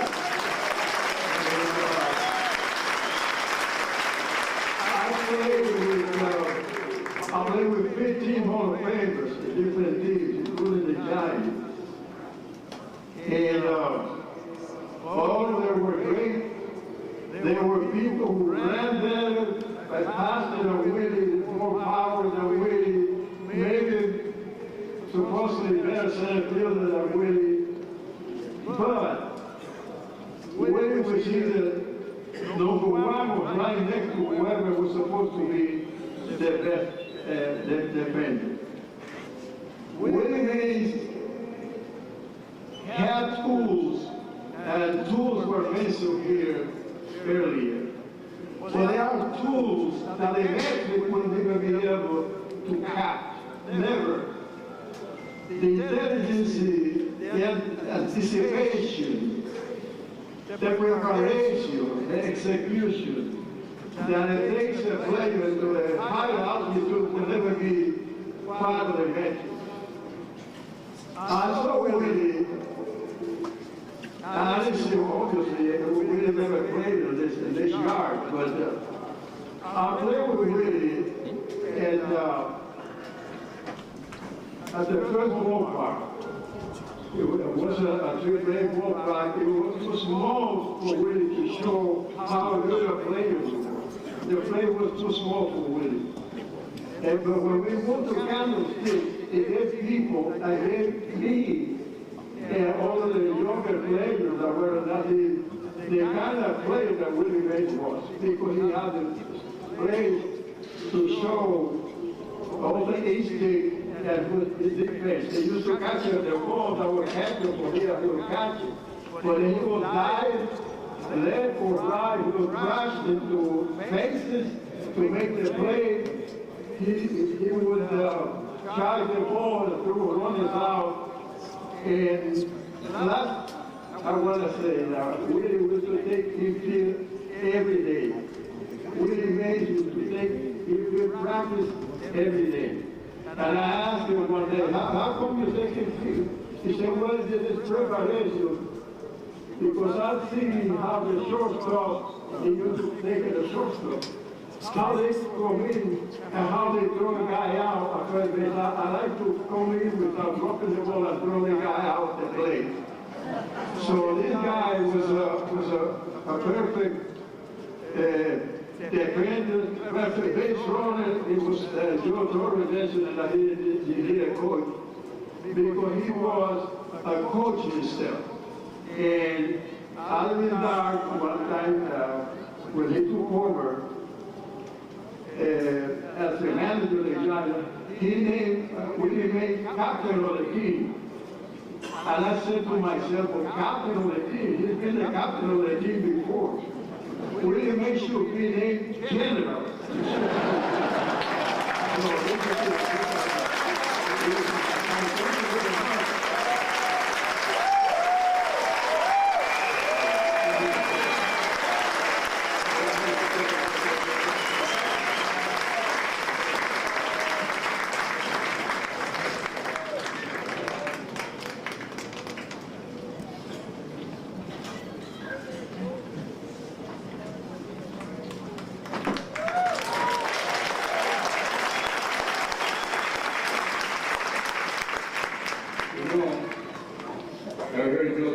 Say that he was blessed. I think I was blessed too.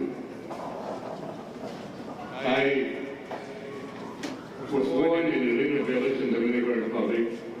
I wanted to be a baseball player right from the beginning of my childhood. Sometimes I leave home for school and I never got there. I stopped playing with other kids that loved the game of baseball. So when the teacher came home and told my mother what happened, she always argued with me. Say, son, you have to study. You have to be prepared for the future. I said, oh, mother, I want to be a baseball player. So this July, I became a baseball player. I didn't know anything about Major League Baseball. I don't know about that you get an A for playing baseball. I just want to be a baseball player because at that time in my country was a team, an amateur team, that represented the country everywhere in the world. And that team died in a big crash on January 11, 1948. And that was hard for me to take. But thank God, I became a baseball player, and not only that, I became a member of the San Francisco Giants.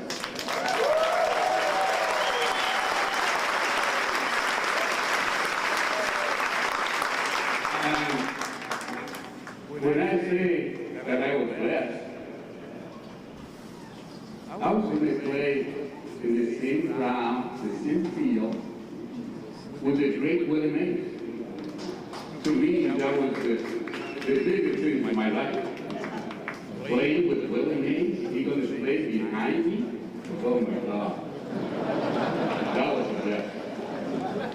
So I prepared a little speech for today.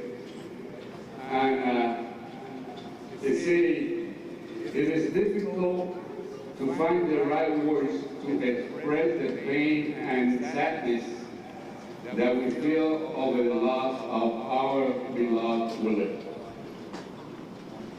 The death of someone close to us, especially someone with whom we have shared so many unforgettable moments, is a devastating experience. Willie was not only the most spectacular player of all time, but also an incredible person who was always there to support and motivate us. His absence leaves a void in our heart and our team that can never fill it.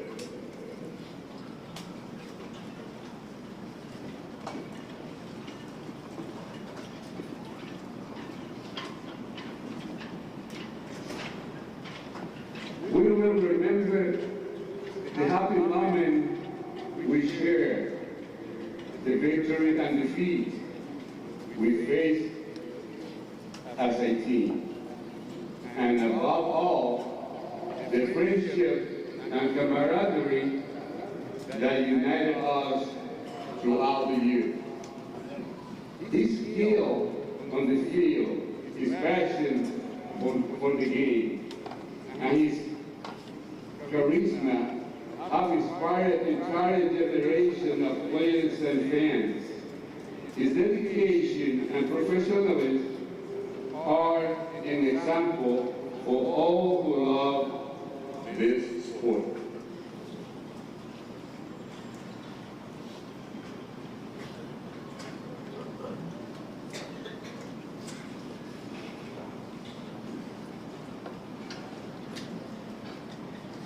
His legacy as one of the greatest players to ever play the beautiful game of baseball will always remember with love and respect. Willie Mays will permanently hold an indelible place in the world of sports.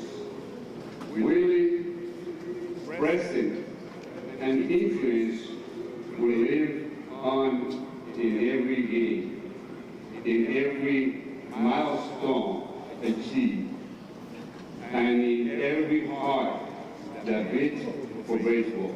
Willie Mays is a true baseball icon, and his influence will last evermore.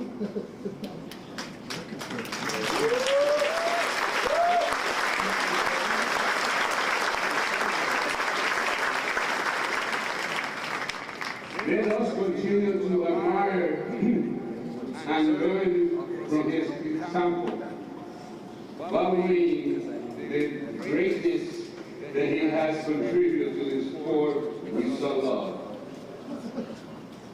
Rest in peace, Chico. Your spirit in baseball forever remains.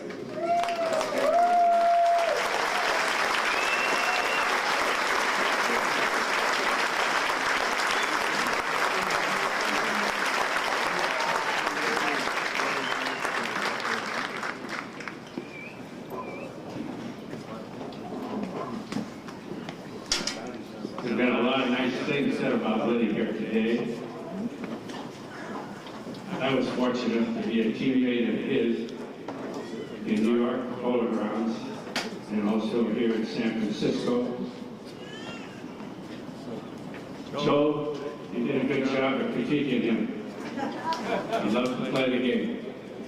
He had a lot of fun playing it, and that's what you do have a lot of fun playing it. Larry, I can add something to what you said about he hadn't played in this field here. I would like to see when we play center field here. Because right center field, when he played center field, it might have been called Death Valley. Again, I was very fortunate to see him perform in a lot of games and did a lot of memorable things. In my mind, the baseball field that he played on was his stage, and he was quite a performer. Batter's box, he had a stop. Running the bases, he had a stop. Center field, he had to catch, stop. I got to see, along with Felipe and Juan, the four home runs in Milwaukee, which John mentioned. I got to see the catch. I was in the bullpen in the Polo Grounds. He tapped that glove, he had it. I thought the miraculous thing was when he threw the ball back into the infield to keep the double play.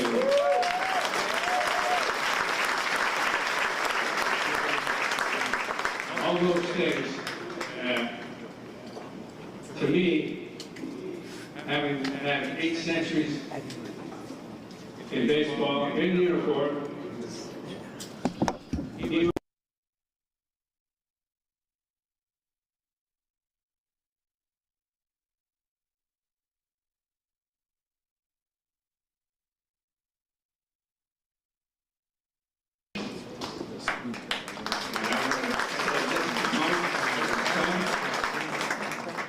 I appreciate Willie for his guidance and direction when I was a young guy trying to play this game. He was a mentor. He was just about everything. He was the best of the best. And I gotta say this, I think God looked down on him one day and watched him play and said, boy, I really created a good one there.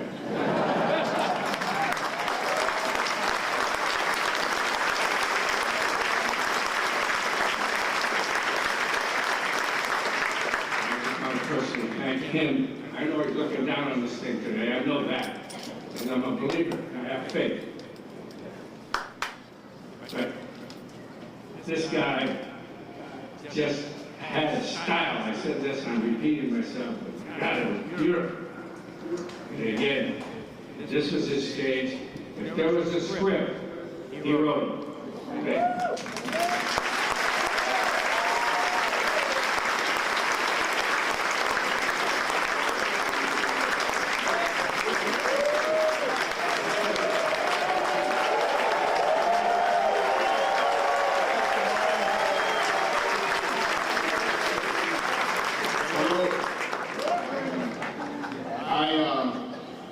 Came in this game very young, and I was always the youngest on every team that I was on, and I'm still the youngest. And, you know, I was thinking the other day that we lost some great players, great people. You know, Frank, Al Kaline, Orlando Cepeda the other day, now Willie. I mean, we've lost some great ones. And I grew up idolizing these guys. I grew up watching games in LA, down in Riverside. I never went to Candlestick Park, but I saw the wind blowing those big old lights up there. And the day my hero, Bobby Bond, signed with the Giants, I really started following the Giants. And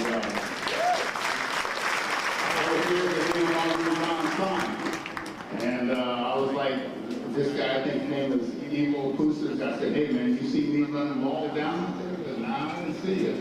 I'm here to sign Bobby Bonds. And a year and a half later, no, 2.5 years later, I was 19 years old. I got called up to the big leagues with the Braves. And Joe Torre was on the team. Let me see. Felipe was on the team. I got my first bat from Felipe. And that bat was about 36-40. And I was still hanging in my trophy room, and it's about this much longer than everybody else's bat. And so I was always, you know, their son. And Juan Marichal, I love Juan. He don't know it, but I got my second hit off Juan Marichal. The infield dribbler, and I ran all the way down to the right field. I was hauling ass. I think about Willie when I got called up to the big leagues, and I faced Juan, and Bobby Bonds introduced me to Willie Mays. And that was one of the greatest moments that I've ever had in my life. And Willie gave me, I asked Willie, I said, man, who gave me anything? I didn't know this. I said, Willie, man, that's a heck of a glove you got on there. He had a kangaroo hide, McGregor glove on, and he took it right off his hand and gave it to me. And I don't know what I did with that glove. I lost it or whatever, but Willie Mays was the greatest player. I've been fortunate. I played with Hank Aaron. I played with, well, I didn't play with Willie Mays. I played against Willie Mays. And the thing I love about Willie is that, just like they said, he'd always ask you, what do you need? And he asked me that every time I saw him. When I came to the Giants, Willie would come around. He'd come around to see Murph and come around to see us. And then when I got, I don't know if I got traded, but when I left, to go to the Cubs, yeah, he was a manager.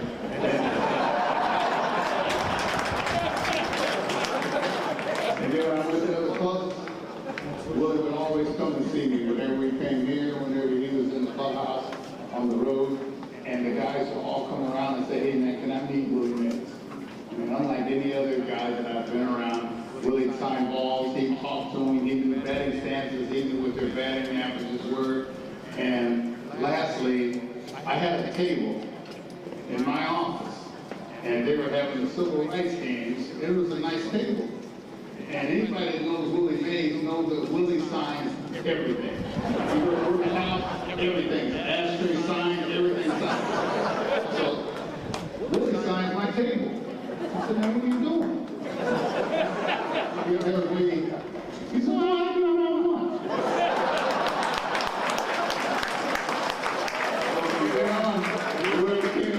Johnny Mitchell come in, Peter Rose, whoever come in, a Hall of Famer. I have a table right now in the garage, but that was because of Willie Mays, one of the greatest players of all time. Thank you.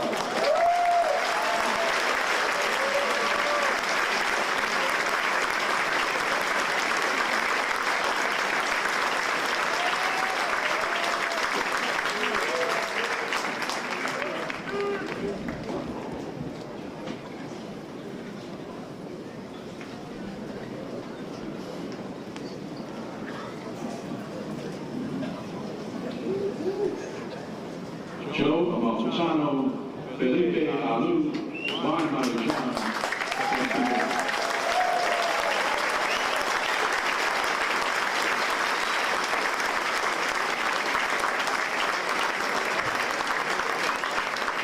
Now, please welcome three people very close to Willie, trusted advisors and very close friends and trustees of his beloved Say Hey Foundation.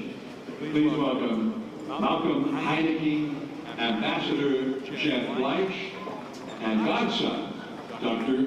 Phil Sackler.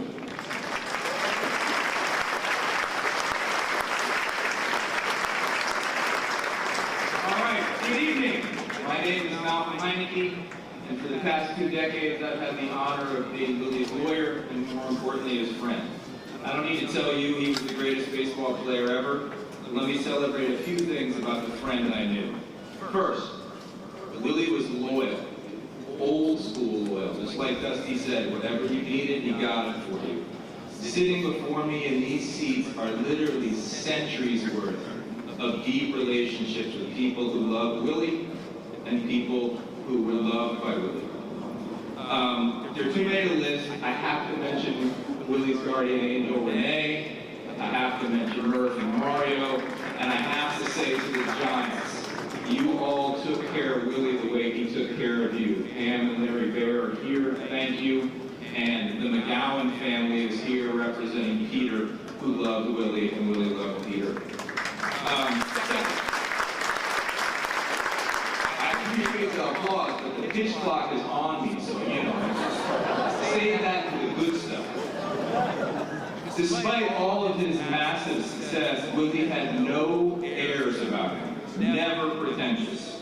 Once we had dinner at a fancy hotel, when we got to dessert, Willie asked for his favorite ice cream, not on the menu. The staff scrambled.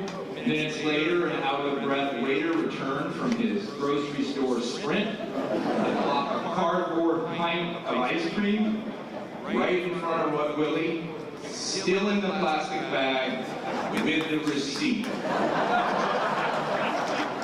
The manager of this fancy hotel was aghast, scrambled, asked Willie if he could make it into a more formal presentation. Willie, as he would, declined such fuss. But he said, there is one thing. The manager nervously said, oh, Mr. Mays, what is it? What is it? Willie said, I'm gonna need a spoon. He ate the whole thing right out of the carton and did what he always did. He smiled, said thank you, and left a massive tip. Willie was modest, didn't use words like fantastic or awesome. His highest praise was a humble this. That's pretty good. My children tell me I do that terribly, but that's as close as I can get. And as an example, when Ambassador Bleich called Willie to tell him that he had won the Presidential Medal of Freedom, or that President Obama was going to take him for a ride on Air Force One, Willie's response, that's pretty good. Willie had a remarkably quick mind and was the master of the one-liner. His brilliance and his mind played out on the field, and when I knew him after he was playing, it played out with a one-liner. We were at a large event in New York City. He greeted every guest during a 2-hour reception, signing autographs, taking pictures, all of that. When we moved to dinner, the guests raised their hands to ask more questions, leading Willie to defer the steak and potatoes sitting before him after his 2 hours of work. 6 questions in, a man asked, "Willie, you are now in your 80s, but you look great.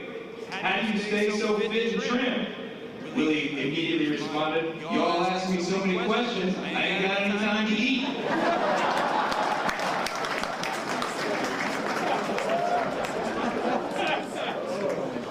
Thanks. Above all else, Willie was joyous. Joyous. If there was a gold glove for joy, he would have a platinum one with diamonds on it. His life had hard challenges, and you don't make it to 93 without the effects of age. But he never complained. He would always flash that smile, find something to laugh about, and tell the 3 of us to move forward. And to you fans, I see all of you sitting up there. Thank you. As Michael aptly stated, when his dad passed, you fans were his lifeblood, and you all gave him as much joy as he gave you.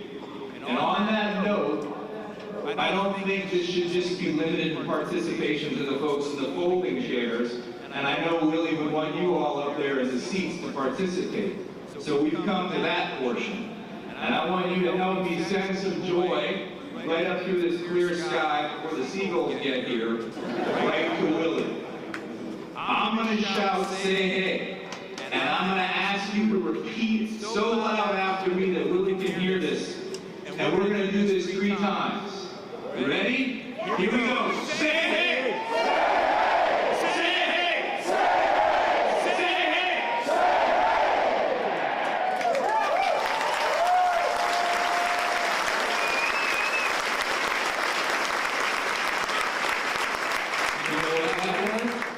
That was pretty good. Willie, I know you can hear us now. Thank you for being a Hall of Fame caliber friend to Meg. Excuse me, Charlotte, Alex, Greta, and me. We are blessed to have you in our lives, and we love you. With that, please allow me to turn the podium over to the man who made this relationship for me possible, my dear friend, Ambassador Jeff Fleisch.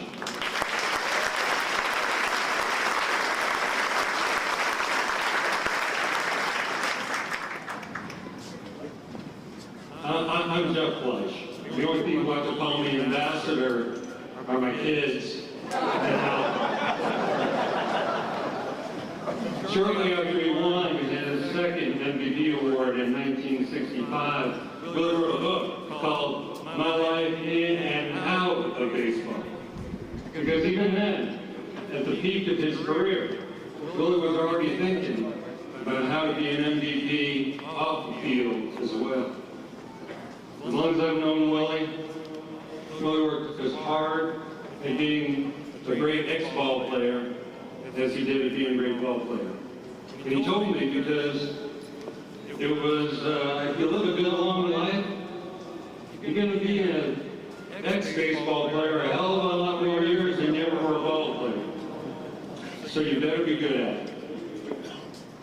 Willie had one goal in his second act, and it was giving kids the same chances that he had. And that's where he focused his energy ever since he left his playing days. Willie never forgot his own childhood. When he was just a kid in Alabama, the only school that was open to him as a black child in Fairfield was the Fairfield Industrial High School. And he kept his diploma from there on the wall all his life. His degree was in dry cleaning. And Fairfield didn't have the baseball team. Willie was told he actually needed to play a different sport if you want to play in high school. Willie learned the game from his dad's hat, and his dad's teammates in the industrial leagues, and the coaches in the Negro leagues who let him play, and teachers who tutored him. Willie said he'd have never had the life that he did if it weren't for other people. He gave him the chance to be Willie Mays. Regular people who believed in him. When people asked Willie who his heroes were, those were the names that he would give them. And so in his second career, he paid it forward. He helped establish the Boys and Girls Club at Hunters Point. It's now named the Willie Mays Boys and Girls Club.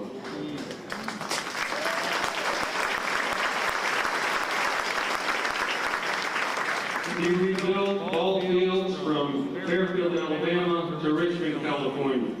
He and the Giants created the Willie Mays Scholars Program, and he founded the Say Foundation to ensure that his work would go on long after he's gone.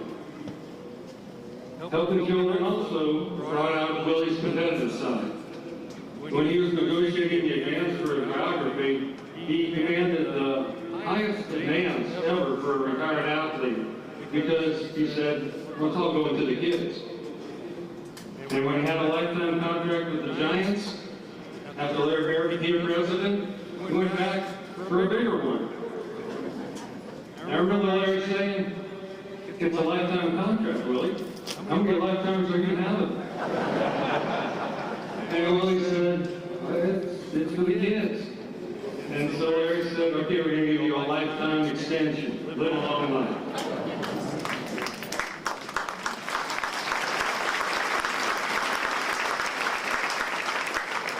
Willie spent a lot of time with children because he lived up around them. Every Halloween, the line ran out the door to his house and all the way around the block for hours because Willie would stand there and give out baseball cards and balls to every single child who came to his house.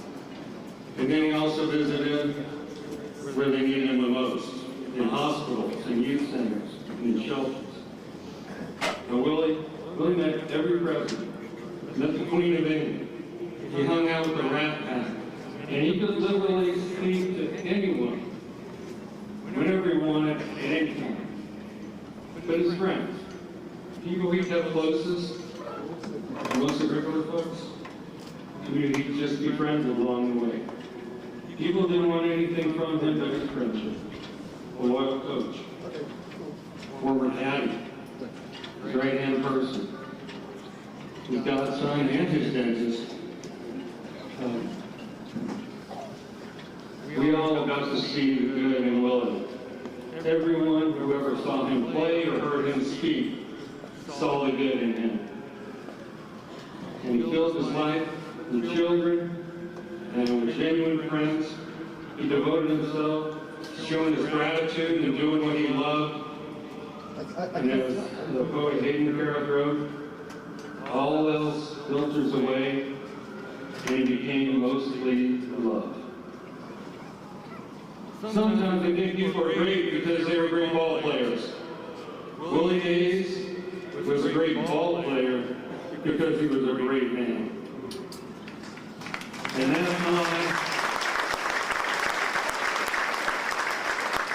is why 50 years after he hung up his uniform, he's more iconic and more loved than ever.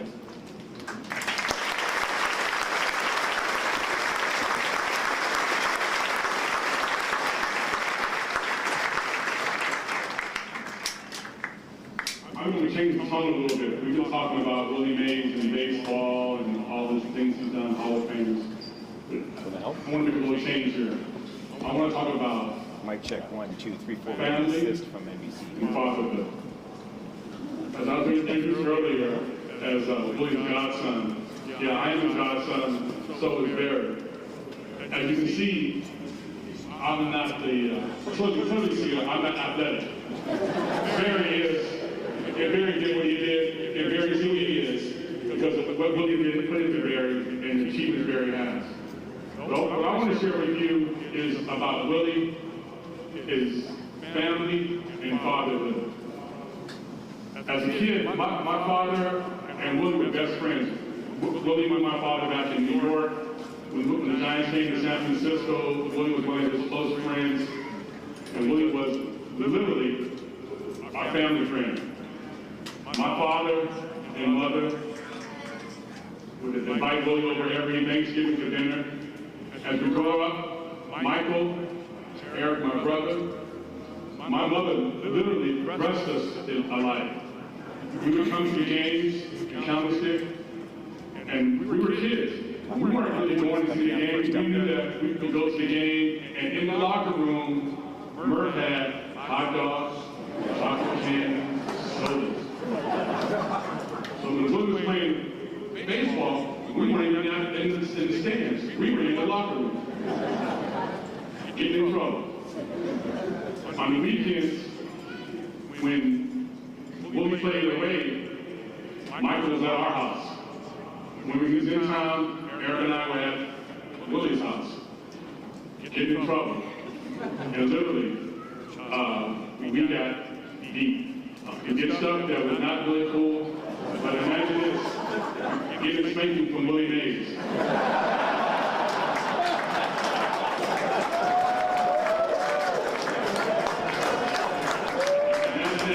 We were at 5, 6 years old. I am now 64 years old. To a type of baseball. We still fear him. There were times when Michael and I were at the house, and one night was Michael and I about 3 years ago. Michael, myself, and Willie.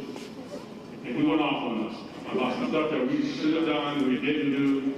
And it wasn't, I mean, we're grown men. But we humbled ourselves to the fact that, because we knew that we were raised, we respect him as a parent. Those of you who know, for the last 10 years, I literally was at Willie's house every Sunday, for those who knew, and spent time with him. And every time, I would get there about 11 o'clock, and leave about 6. And Willie would sit there and give me a lot of advice on a lot of things. Just to kind of give you a little history. When my father passed, Willie stepped to the plate. Literally to the plate.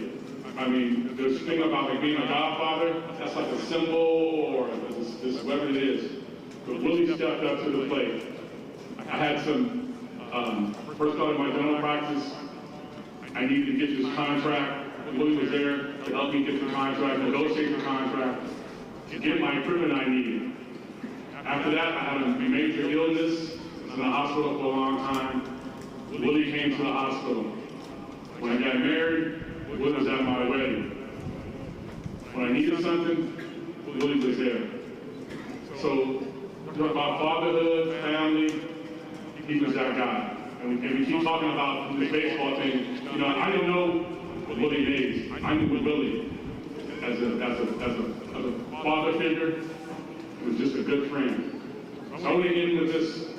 The word family, the last 3 letters in the word family is I-L-Y. I love you, Willie. Thank you.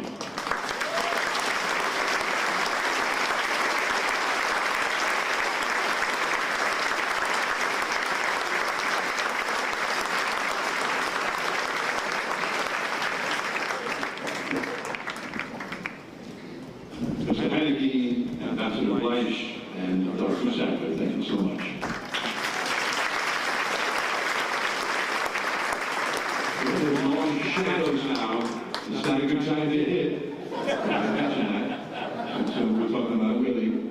And I heard a story that his last at bat, he was 42 years old, his extra innings in the World Series, he was with the Mets. They were in Oakland. They had the long shadows. It was a day game.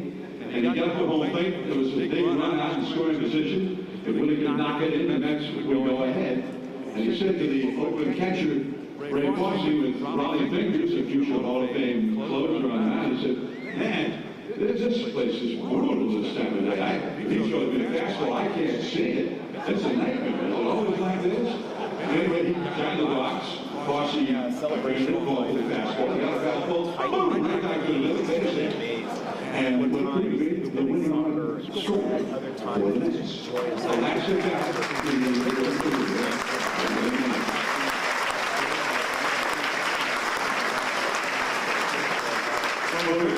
From President Clinton.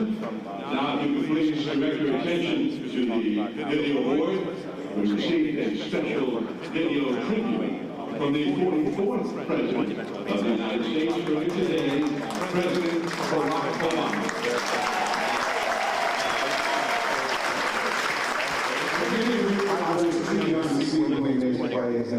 President Bill Clinton is here. And yet it's a testimony to his grace, on and off the field.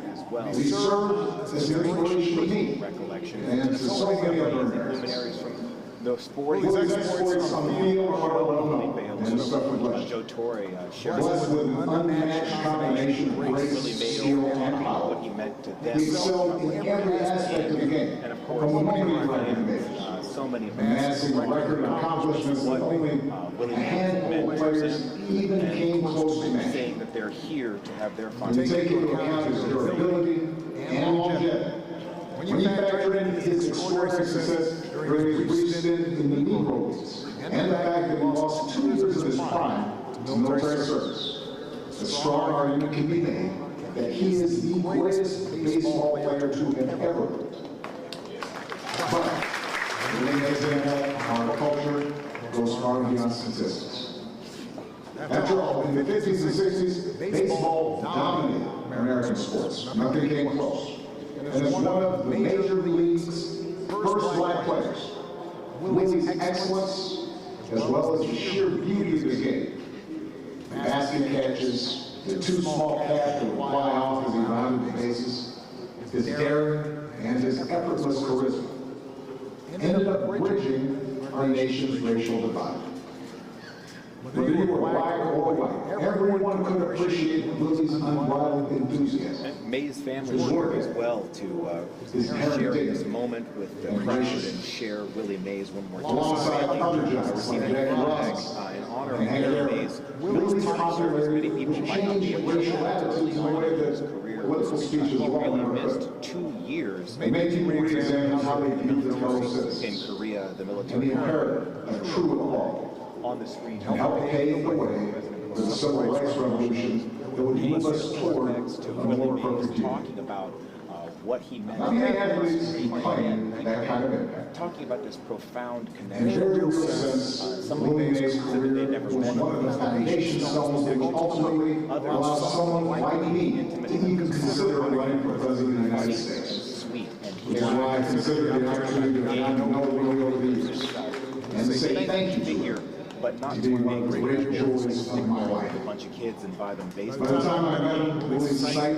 was failing. It didn't move around too well, but I nevertheless had a chance to experience firsthand the warmth and generosity of the man, how he drew people to him and immediately put them at ease. I'll never forget giving Willie a ride to the All-Star game back in 2009. And let me tell you, as president, it was rare for me to be the second most important guy on Air Force One, but with Willie on board, there wasn't even close. Willie Brown. The flight attendants kept asking me hard to ask, can I give you something else, Mr. Mays?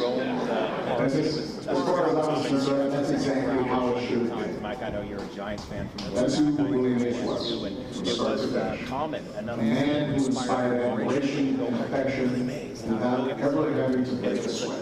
Thrill to go through the That's why his innings lasted long after he played his last game. This was, again, long after. And that's why those of us who were lucky enough to know him, to say, hey kid, we all still respect we'll this miss him great so very, very out much. here. And that is why so many God bless Willie staying Mays. there, And may he rest. showing their love.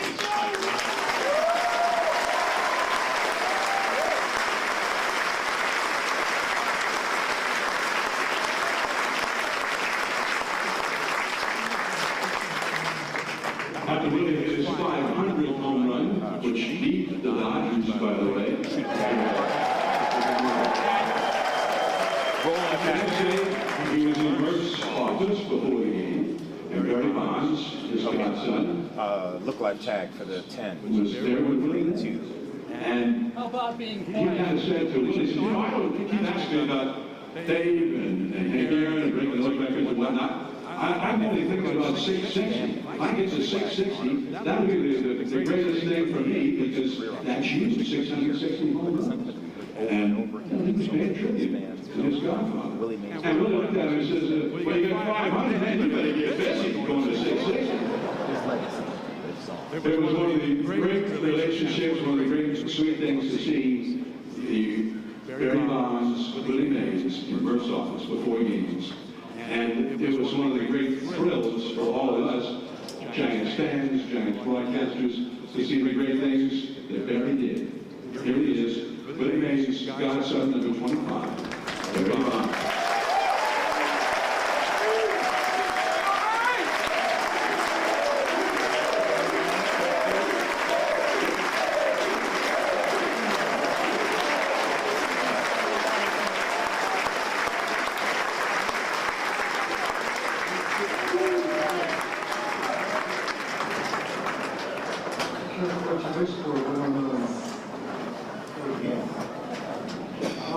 Good evening, ladies and gentlemen.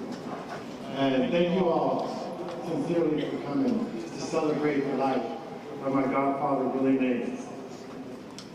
As I contemplated on what I say without crying, I think I get through this, about my godfather tonight, there's only two words I can think of. Thank you. And it was the same two words I thought about my father, and it was thank you, Willie. Willie, 55 years ago, you put your arms around a 5-year-old boy, and you said, hey kid, you're coming with me. And I knew at that moment what I wanted to be, and that was a professional baseball player like my father and Willie. And as a young boy, I can talk a lot about the wonderful things about my godfather Willie. Like sitting in the parking lot, waiting for that pink Cadillac to come through the stadium, climbing on this locker. They'll probably be repeating a lot of things that everyone said here tonight. Talking about one without the other seems kind of strange to me because I couldn't have learned everything about the game of baseball without my father and Willie. I just couldn't do it. I learned it mostly in the locker room. We talked, batting cages, at the house, my mom and all of them playing cards. But most of the time, it was Monday, Wednesday, and Friday, and half the day, golf course. And Willie and my dad would play golf and reminisce about the old days. And that's when you got real talk, the real knowledge of the game, when Willie and my father would tell me stories about each at bat, who they faced, how they approached it. They even went back to the days when they had to go in the back door of a restaurant just to get some food. But that's nothing compared to what Willie taught me about the game of baseball and what he gave to me like a second son. Mentorship, unconditional love, and yes, a butt kicking when I needed it. And then love again, like a father. But I didn't know after all these years, turning 60 in July, what Willie was truly giving me until now. Forever memories. Forever memories. And like I said about my father, thank you, Willie. Thank you.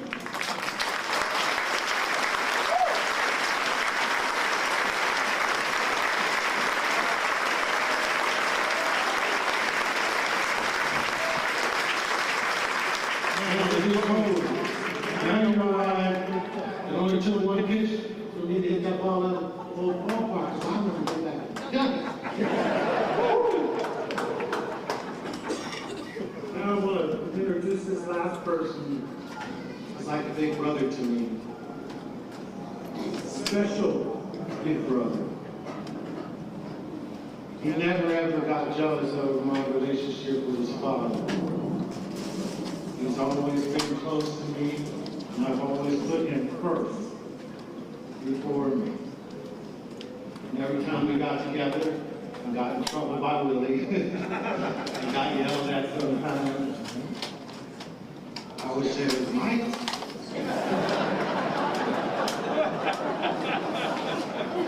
And then one more thing too, before I introduce Michael up here. That picture you all see on the internet with Willie in the dugout with that little boy, that ain't me. No, I just canceled. That's Michael, his real son. Ladies and gentlemen, Michael Mays.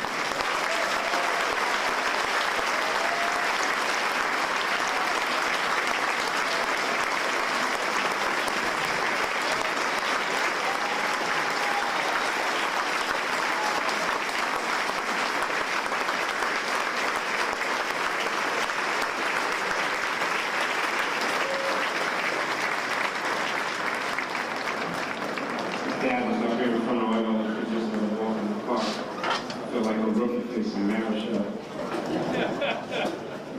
All right, here we go. President Obama, President Clinton.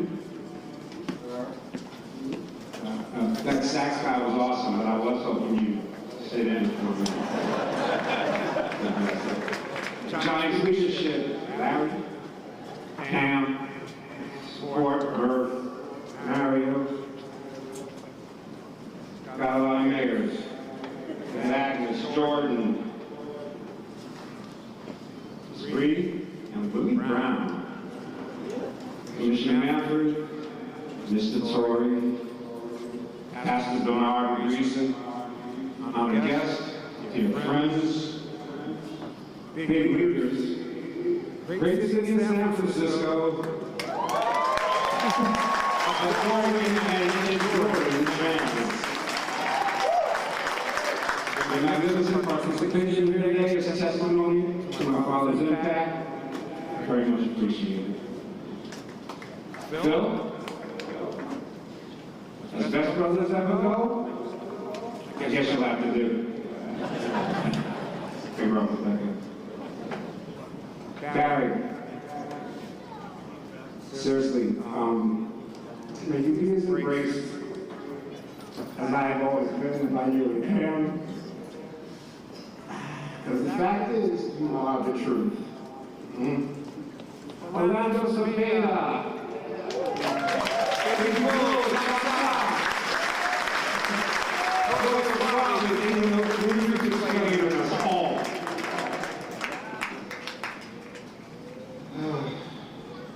Buck. To say, hey kid, where the triples go to die, and I'm going to be all-star game for the guy who never met a stranger. There's been hundreds of quotes about my father's over the years. There's only been one Willie Mays. Dad said, you played this game for the 25th guy, one who needs the most help. And you win when 9 come together for each one. Willie Mays analytics. Factoring his chant, you can't do anything without lots of help. All these men here, just for you. Everybody, they'll tell you, that's exactly how it rolled in the clubhouse and on the field. The rest of us also know that's actually how we treated everyone. Picking us when we're down, and yet keeping us on our toes as we rose. Tasked recently with channeling my inner Willie, taking the time to connect, to hear, relish in each individual's story, try to warm my heart to comfort his masses. the way I could have even said it about all your help. You see, the main thing my dad was on the field was his ability to heal somebody, his willingness to live his entire life completely exposed, touching everyone he encountered, is his greatest gift to us. Now, I know most of you are coming to say goodbye, have your closure, but you not so much. His presence is visible everywhere.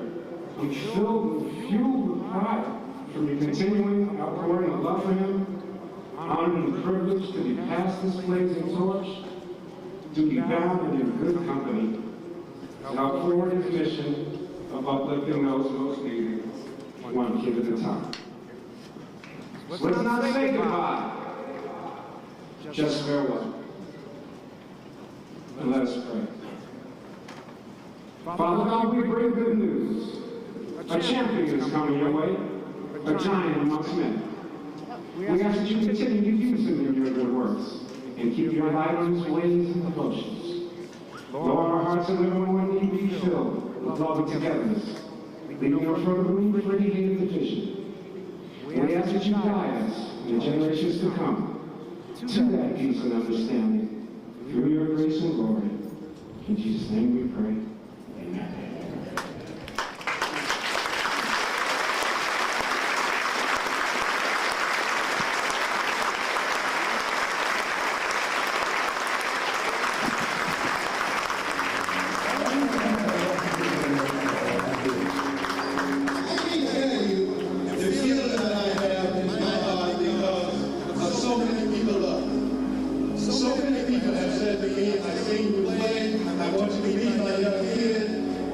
Enough.